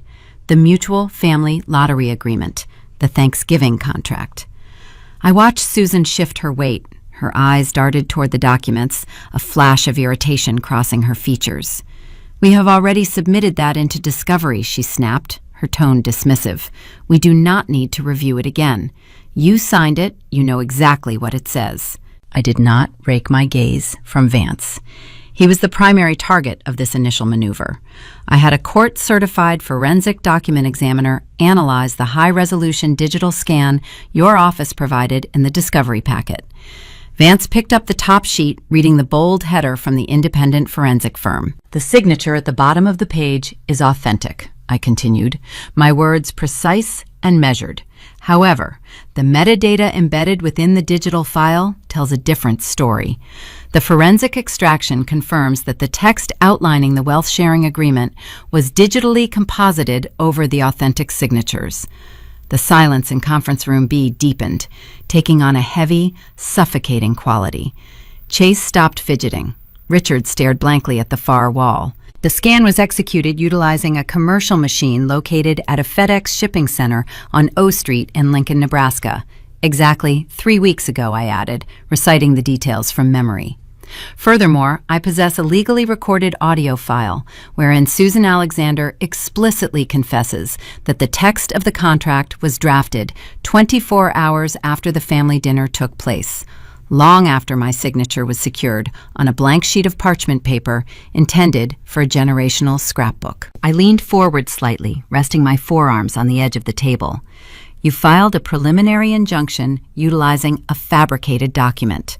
Submitting that forgery to a federal judge constitutes perjury." Vance lowered the forensic report. The predatory smirk was entirely gone, replaced by the rigid, calculating mask of a litigator assessing a sudden, massive liability. He looked sharply at Richard and Susan.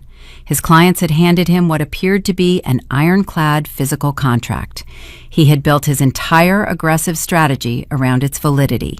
Susan's face flushed a deep, mottled red. Her mouth opened and closed, struggling to process the sudden derailment of her narrative. "You stole?" that she stammered, pointing a trembling finger at the documents. "You manipulated the computer files. You are trying to confuse the issue. We have sworn affidavits." Vance held up a hand, silencing my mother with a sharp gesture. He turned back to me, his professional armor buckling slightly, but refusing to completely break. "A forensic report commissioned by the defense is subject to intense cross-examination." Vance countered, his baritone voice lacking its previous resonance. "A metadata anomaly does not inherently invalidate the sworn testimonies of my clients. They provided legal affidavits under penalty of perjury, swearing that the funds utilized to purchase the winning ticket were generated from a shared family pool. They assert they have a documented history of contributing to those purchases. The contract merely formalized a pre-existing verbal agreement." He was attempting to salvage the crumbling foundation by leaning heavily on their sworn statements. He needed to prove that my parents had the financial capacity and the historical precedent to fund a joint lottery venture. I smiled. It was a tight, bloodless expression, a pure reflection of forensic victory. "I anticipated that defense," I said softly. I reached back into the red envelope and withdrew the second stack of paperwork, the commercial loan origination packet. I slid it across the table, placing it precisely next to the forensic metadata report. "Exhibit B," I announced. Vance looked at the new stack. I watched his eyes scan the top page, the bold heading reading Alexander Holdings, LLC, and the subtitle identifying the document as a commercial home equity line of credit. To validate their claim over my assets, I explained maintaining a calm instructional cadence. Your clients submitted sworn affidavits stating they possess the financial capacity to engage in multi-million-dollar joint ventures. They swore under oath that they control the funds and operational accounts related to their legal representation in this matter. Is that correct? Vance nodded slowly, a deep unease settling into his posture. That is standard procedure to establish financial standing in trust litigation, yes. I tapped the top page of the loan packet. This is the complete origination file for the $150,000 retainer fee currently sitting in your firm's escrow account." Susan gasped. It was a sharp, involuntary intake of air, the sound of a woman realizing the trap had just snapped shut around her ankle. Richard gripped the arms of his chair, his knuckles turning white. "My parents did not have the liquid capital to pay your premium retainer," I continued, my voice relentless. "Their primary residence is leveraged to the breaking point to cover the debts incurred by my brother's failed drop-shipping company. They are functionally bankrupt." I reached across the table and flipped to page 41 of the loan packet. I pointed a manicured finger at the forged, specific power of attorney. To fund this lawsuit, they registered a Shell LLC. They utilized their status as lingering co-signers on a downtown Omaha condo I purchased 6 years ago. They forged my signature on this proxy document, utilizing a compromised notary seal provided by one of Chase's former college roommates. They stole my old Social Security number and leveraged the entire accumulated equity of my rental property to secure the loan. Vance stared at the forged signature. He was a veteran attorney. He recognized the stark difference between the fluid, authentic signature on the Thanksgiving contract and the rushed, jagged forgery on the lending proxy. I flipped the packet to page 58, the disbursement authorization. "The funds did not route to a personal checking account," I stated. "They utilized the stolen equity to pay you directly. The routing instructions confirm the $150,000 of fraudulently acquired capital was wired directly into the operating account of Vance Litigation Partners." The silence in Conference Room B was absolute. It was the heavy, suffocating silence of a catastrophic implosion. "By swearing under oath that they control the funds financing this lawsuit," I said, looking directly into Vance's eyes, "your clients have just signed a legal confession to federal identity theft and wire fraud. Furthermore, because you submitted those financial affidavits to the court to secure the preliminary injunction, you have unwittingly presented the proceeds of a federal felony to a judge. Your pristine legal retainer is stolen property." The color completely drained from Attorney Vance's face. He was an apex predator, but he was also a man who fiercely protected his license to practice law. He realized with terrifying clarity that Richard and Susan had not just lied to him, they had weaponized his firm, transforming a prestigious litigation partner into an active participant in a criminal conspiracy. Chase sunk lower in his chair, the arrogant posture dissolving into sheer panic. He stopped looking at his Rolex and started staring at the heavy mahogany table, the reality of federal prison looming over his failed business ventures. Susan's composure shattered. The manufactured grace, the haughty condescension, all evaporated. She lunged forward, her hands slamming against the edge of the table. "You ungrateful wretch!" she shrieked, the volume tearing through the sterile atmosphere of the room. "We raised you. We sacrificed everything for this family. You owed us that money. It is our house, our name on the deed. We had every right to use it to secure what is rightfully ours." Her outburst was the final, devastating confirmation. In her desperate rage, she had abandoned any pretense of innocence, screaming a verbal admission of the collateral theft in front of her own legal counsel. I did not respond to her screaming. I simply reached into the red envelope one last time. I had dismantled their physical evidence. I had exposed their financial fraud. It was time to detonate the final explosive charge. The ethical landmine Chase had so foolishly planted inside the firm's own walls. I pulled out the blue folder containing Marcus's cybersecurity audit and placed it gently on top of the ruined legal strategy. Susan's shrieking admission hung in the air, a raw, undeniable confirmation of the federal crimes documented on the table. The acoustics of Conference Room B seemed to amplify the panic radiating from my family. Richard covered his face with trembling hands, the illusion of his patriarchal authority entirely shattered. Chase was rigid, his eyes darting frantically between the blue folder I had just placed on the table and Attorney Vance, waiting for the high-priced lawyer to somehow manufacture a defense out of thin air. Vance, however, was not looking at Chase. He was staring at the forged power of attorney document, his chest rising and falling with shallow, rapid breaths. He was a seasoned litigator. He understood the severe, uncompromising nature of the Nebraska State Bar Association. He had unwittingly submitted evidence of a wire fraud conspiracy to a federal judge. But I was not finished. The financial devastation was complete, but the ethical humiliation remained. I rested my hand on the blue folder. "Exhibit C," I said, my voice dropping to a whisper that commanded absolute silence. Vance snapped his gaze to the blue folder, his jaw clenched so tight the muscle fluttered in his cheek. "What else could there possibly be?" he demanded, his baritone stripped of all its former confidence. "Your initial retainer fee was funded by identity theft." I began speaking slowly, ensuring every syllable registered. "But a lawsuit of this magnitude, the drafting of preliminary injunctions, the execution of discovery packets, requires hundreds of billable hours. My parents are broke.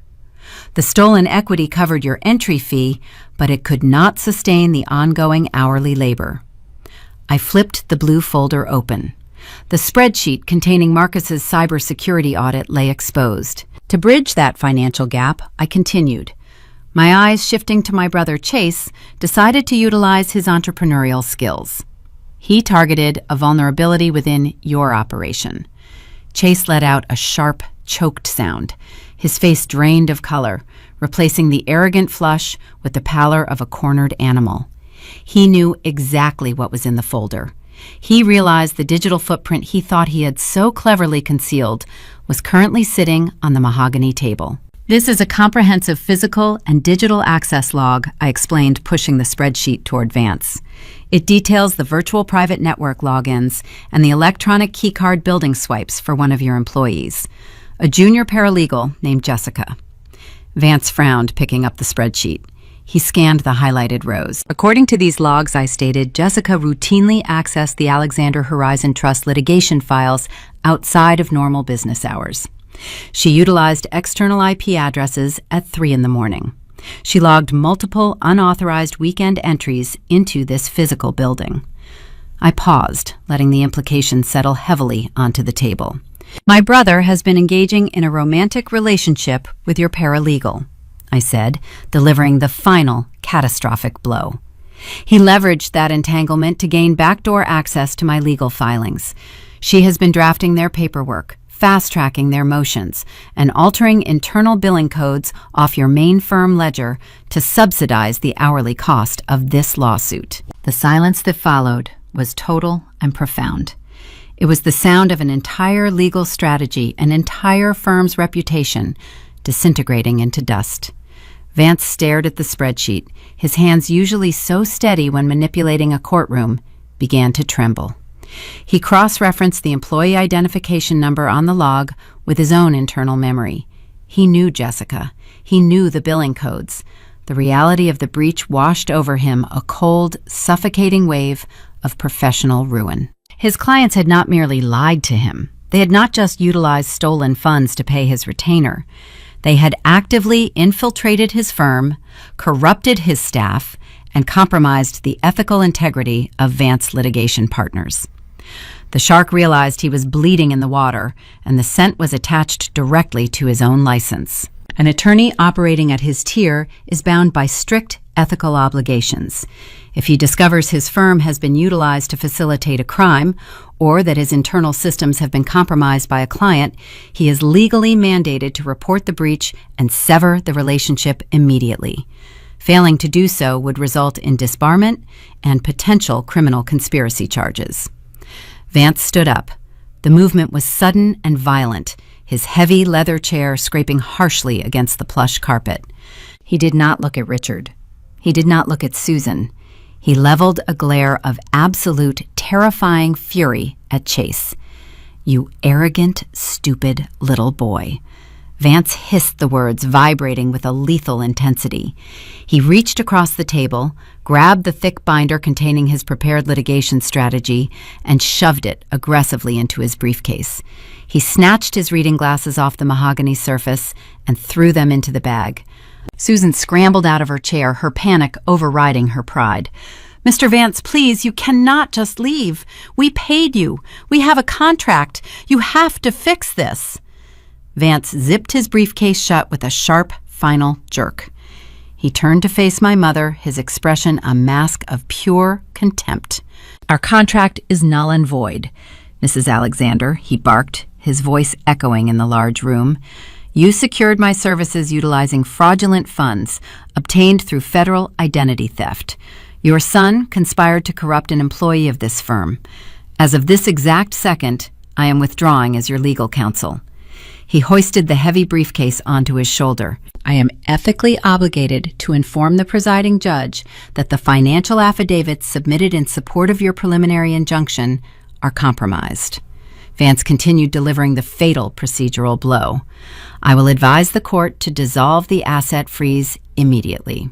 Furthermore, I will be conducting a full internal audit of my staff, and if I find substantial proof of your son's unauthorized access, I will personally hand the findings over to the district attorney." He turned his back on my family. He looked at me, giving a brief, tight nod of grim professional respect, acknowledging the devastating efficiency of the forensic trap. "Do not call my office," he ordered my parents, his tone glacial. "Do not attempt to contact anyone in this building." Vance turned on his heel and strode out of Conference Room B. The heavy oak door slammed shut behind him, the sound echoing like a gunshot. They were alone. The expensive Omaha litigator, the aggressive shark they hired to bankrupt me, had abandoned them. They were sitting in a premium conference room they could no longer afford, staring at a table covered in irrefutable evidence of their own federal crimes. Richard remained frozen, his face buried in his hands, quietly hyperventilating. Chase stared blankly at the mahogany table, the Rolex on his wrist, suddenly looking less like a symbol of wealth and more like a heavy ticking countdown to his own incarceration. Susan stood near her empty chair, her chest heaving. The reality of her situation was finally breaching the massive walls of her entitlement. She had risked everything to save her golden investment, and in doing so, she had orchestrated the total destruction of her own life. The legal battle was over. The extortion attempt had failed spectacularly, but the conflict required a final resolution. The ledger needed to be closed permanently and irrevocably. I had dismantled their weapons, but I still needed to dictate the terms of their surrender. I remained seated, watching them process the wreckage. I did not feel pity. I did not feel the familiar conditioning guilt that had plagued my 20s. I felt only the terrifying, ice-cold clarity of a woman who had finally balanced the books. I reached forward and began gathering my documents.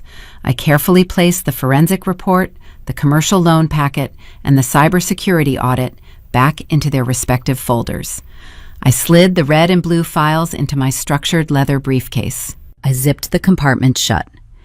The metallic sound snapped Susan out of her frozen panic. She looked at me, her eyes wide, wild, and desperate.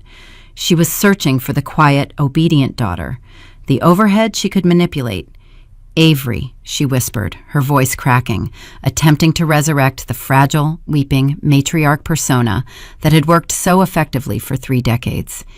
"Avery, please, we are your family. We were just so desperate to help Chase. We did not mean for it to go this far." I stood up, adjusting the collar of my navy blazer. I looked down at the 3 of them, the architects of my lifelong trauma, currently drowning in the consequences of their own greed. "You were not desperate," I said. My voice was calm, resonant, and entirely devoid of emotion. "You were entitled." The truth of the statement hung in the air, cold and heavy. "You spent 34 years calling me a loser." I continued my gaze, moving from Chase to Richard, and finally resting on Susan. "You ignored my achievements. You mocked my budget. You stole my identity to fund his failures. When I was 22 and you tried to do it again, the second you realized I had something you wanted. You never viewed me as a daughter. You viewed me as a resource." Susan opened her mouth to argue, but the words died in her throat. She had no defense. The raw evidence of her sociopathy was still fresh in the room. I picked up my briefcase, holding the leather handle firmly in my grip. I was ready to deliver the final ultimatum, the terms of their surrender and the poetic justice that would ensure they never threatened my perimeter again. The heavy oak door of Conference Room B remained shut, sealing the four of us inside a vacuum of consequence. The high-priced Omaha litigator had vanished, taking with him any remaining illusion that my family held the upper hand. Sterling, my forensic lawyer, sat quietly beside me. He snapped his slim leather folio shut, the sound sharp and final in the dead air. He did not speak. He merely observed the execution, allowing me to dismantle the final pillars of my parents' delusion. Susan stood near the edge of the mahogany table. The haughty, aristocratic posture she had cultivated for decades was gone, replaced by the frantic, uncoordinated movements of a cornered predator, realizing the trap offered no escape. She reached out her fingers, hovering over the polished wood as if searching for a lifeline that did not exist. She attempted to deploy her oldest, most reliable weapon, the tears. I watched the physiological mechanics of her performance. Her breathing turned ragged, her shoulders hitched, moisture pooled in the corners of her eyes. A biological response summoned on command to extract pity.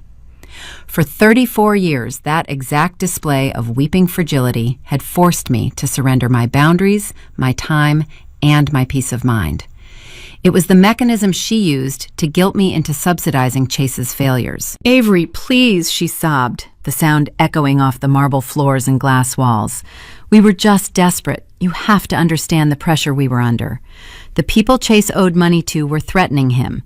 We did not want to hurt you. We just needed to protect your brother. We are your family." I held the leather handle of my structured briefcase, anchoring myself to the present reality. The forensic evidence resting inside my bag was proof that her tears were nothing more than a strategic pivot. "You were not desperate," I stated. My voice remained flat, a clinical instrument slicing through the humid layer of her manufactured grief. "You were entitled." The single word halted her performance. She blinked, a tear spilling over her eyelashes, but the underlying panic in her gaze sharpened into shock. Desperation implies a lack of options. I continued pacing my words to ensure they registered with permanent clarity. You had options. You could have allowed Chase to face the legal consequences of his own terrible business decisions. You could have allowed him to declare bankruptcy. Instead, you chose to forge a federal proxy. You chose to steal the identity of your own daughter.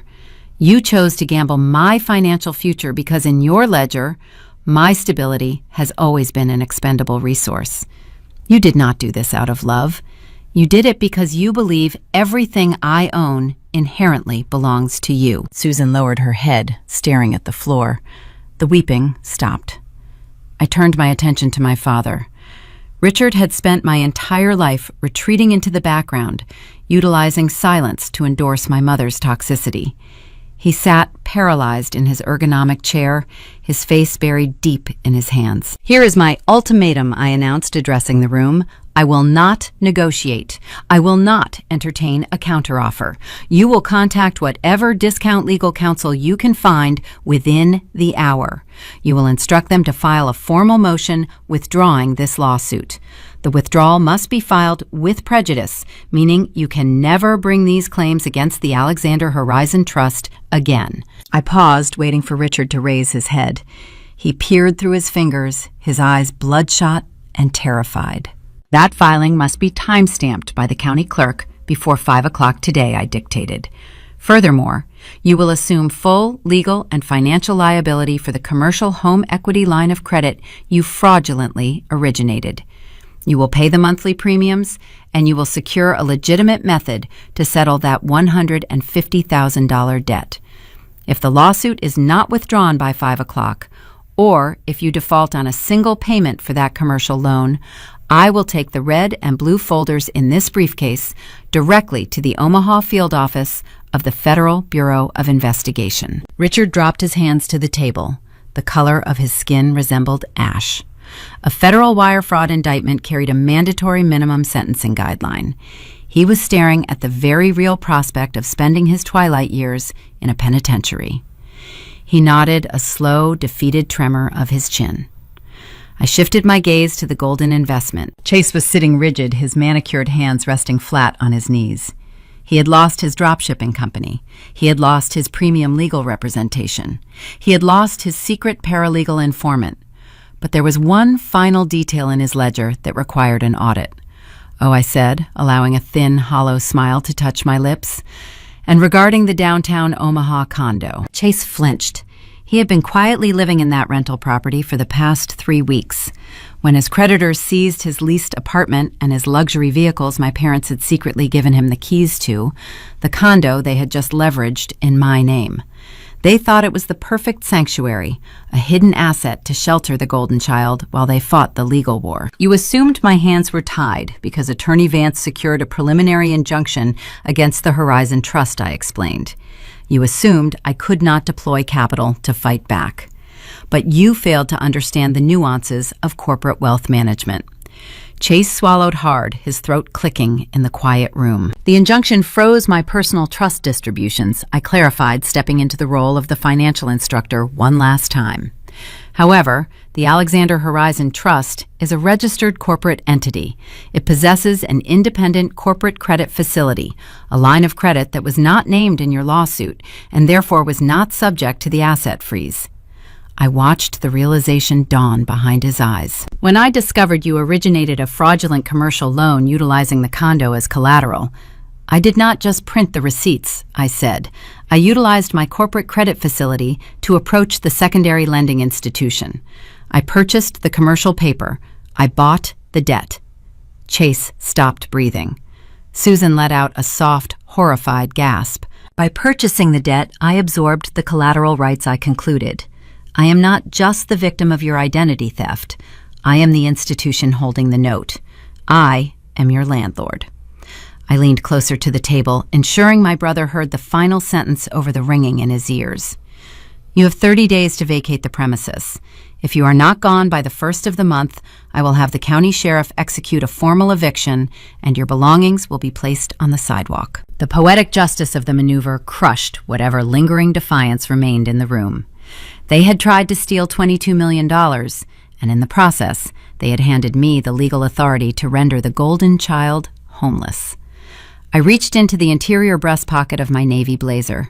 My fingers brushed against the rough texture of the cardboard. I pulled out the folded neon pink lottery ticket, the $1 scratch-off from the Quick Shop. I tossed it onto the polished mahogany table. It landed directly in front of Susan, a bright splash of color against the dark wood.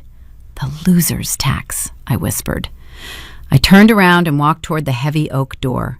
Sterling followed a step behind me, his folio tucked neatly under his arm. I did not look over my shoulder. I grasped the brass handle, pulled the door open, and stepped out into the plush, silent corridor of the law firm. We rode the elevator down to the parking garage without speaking. When the metal doors slid open, I stepped out into the concrete cavern. The ambient hum of the city vibrated through the walls. I walked up the concrete ramp and stepped onto the sidewalk. The crisp Nebraska air hit my face sharp and bracing. The gray sky stretched endlessly over the downtown skyline. I inhaled a deep breath, filling my lungs with the cold wind. For the first time in 34 years, my chest did not feel restricted by the heavy, suffocating weight of family obligation. The next morning, while I was pouring a cup of coffee in my kitchen, my phone chimed. It was an email from Sterling. Attached was a digital scan of a formal court filing stamped by the Douglas County clerk. The lawsuit against the Alexander Horizon Trust had been officially withdrawn with prejudice. The injunction was dissolved. My assets were free. The aftermath unfolded over the following weeks with mathematical certainty. To avoid the FBI indictment, Richard and Susan were forced to list my childhood home in Lincoln on the market. They had to sell the property at a steep discount to generate the liquid capital required to pay off the fraudulent commercial loan they had chained to my name. They moved into a cramped 2-bedroom apartment on the outskirts of the city. Chase received his formal eviction notice via certified mail. Unable to secure another loan and unwilling to face his drop-shipping creditors, he packed a single suitcase and fled the state, chasing a new, hollow venture in a different time zone. The golden investment had finally bankrupted his primary shareholders. I stood in my living room on a quiet Sunday afternoon. The afternoon sun filtered through the blinds, casting warm geometric patterns across the hardwood floor. Leo was sitting on the area rug surrounded by a sprawling city of plastic building blocks. He was humming to himself, carefully snapping a blue brick onto a red tower. He looked up, offering a bright, unburdened smile. "Watch this, Mom," he said, flying a plastic spaceship over his constructed city. I smiled back, sitting down on the rug beside him. I ran my hand over his hair, feeling the profound, unbreakable safety of the perimeter I had built around him. I had used a lottery ticket to secure my son's financial future, but I had used my professional precision to secure our peace. I learned that biology is merely a genetic coincidence. It does not grant anyone the right to siphon your resources, demand your submission, or dictate your worth. You are not obligated to set yourself on fire to keep your abusers warm. The long, draining audit of my family history was finally complete. The toxic accounts were reconciled. The deficits were written off. The ledger was permanently closed. When the dust finally settles on a conflict that spans decades, the quiet that follows is profound. It is in this profound silence, watching a child build a plastic city on a living room rug, that the true weight of our family histories becomes clear. Avery's journey through extortion, betrayal, and ultimate liberation is not merely a tale of a hidden lottery ticket or a spectacular legal victory. At its core, it is a stark, unforgiving mirror held up to the foundational values of parenting, family responsibility, and the generational ledgers we pass down to our children. In American culture, the concept of the family is often wrapped in the warm, golden hues of unconditional support. We are taught that blood is an unbreakable bond, a sacred covenant that supersedes all other obligations. But as Avery's story meticulously illustrates, when that covenant is stripped of honesty, fairness, and emotional awareness, the traditional family structure ceases to be a sanctuary. It becomes a trap. The tragedy of Richard and Susan Alexander was not that they ended up living in a cramped apartment stripped of their assets. Their true tragedy was a catastrophic failure of parenting. They subscribed to a toxic philosophy that views children not as developing human beings requiring equitable love and guidance, but as line items on a financial and emotional balance sheet. In their home, Chase was the investment, and Avery was the overhead. This caste system is a dark, unspoken reality in many households. When parents designate a golden child, they do not merely neglect their other offspring. They actively handicap the favored child. By constantly shielding Chase from the natural consequences of his actions, by remortgaging their home, and ultimately committing federal fraud to bail him out, Richard and Susan did not teach him how to succeed. They taught him that he was immune to reality. They cultivated a breathtaking entitlement, raising a man incapable of accountability, empathy, or genuine hard work. In their desperate attempt to manufacture his success, they engineered his total ruin. Conversely, their treatment of Avery highlights the devastating impact of conditional love. True parenting requires emotional awareness, the ability to see a child for who they are, to validate their struggles, and to celebrate their quiet victories. When Susan mocked Avery's budget and dismissed her corporate promotions, she was teaching her daughter that competence and independence were not virtues, but rather threats to the family dynamic. Avery was forced to learn resilience, not through guidance, but through abandonment. She became a brilliant, hypervigilant professional because her parents afforded her absolutely zero safety net. Yet the ultimate lesson of this narrative lies in how Avery chose to break the cycle. The true measure of family responsibility is not found in blindly subsidizing the destructive habits of the adults who raised you. It is found in fiercely protecting the innocence and the future of the children you are raising. When Avery refused to take out a loan against her home to save her brother, she was making a profound parenting decision. She was choosing Leo's stability over her mother's demands. In traditional family structures, we often confuse enabling with helping. We are conditioned to believe that saying no to family is a moral failure. But Avery teaches us that establishing an ironclad boundary is sometimes the most deeply moral action a person can take. She recognized that allowing her son to grow up in a system where his security could be sacrificed for someone else's recklessness would be passing down the very trauma she had survived.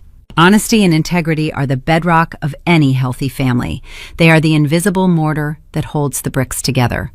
Richard and Susan completely abandoned these values. They forged signatures, stole identities, and weaponized the legal system. They believed that the facade of family loyalty justified their staggering deception. But deceit is a corrosive acid. It eats away at the foundation until the entire structure collapses.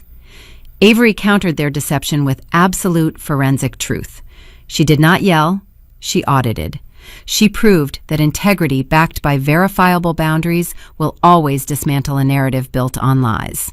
If you are listening to this and recognizing the echoes of your own family dynamic in these words, you are not alone. If you have ever felt like the overhead in your parents' ledger, or if you have ever had to fight to protect your own peace from the people who were supposed to provide it, this community is here for you. We explore these quiet, hidden battles because naming the trauma is the first step in dismantling it. Please drop a comment below and share your thoughts, and be sure to subscribe to Aura Vengeance. We will continue to bring you the stories of those who refuse to let their history dictate their future. As we look at the choices Avery made, we are left to consider the invisible ledgers we maintain in our own lives. We all inherit a history, a complex accounting of debts and credits, of resentments and expectations, passed down through the bloodline. We are handed the math of our ancestors. But what we often forget until a moment of crisis forces our hand is that we are not obligated to keep using their formulas. There comes a time when you must look at the balance sheet of your relationships and ask yourself what it is truly costing you to keep the accounts open. Sometimes the most profound act of love you can offer the next generation is to declare bankruptcy on the generational trauma you were handed. You walk away from the crumbling estate, you step out into the cold, clean air, and you begin to build something entirely new. You close the door on the people who refused to see your worth, and you wonder, as the silence settles around you, if they ever truly understood what they lost, or if they are simply sitting in the dark, still waiting for a debt that will never be paid.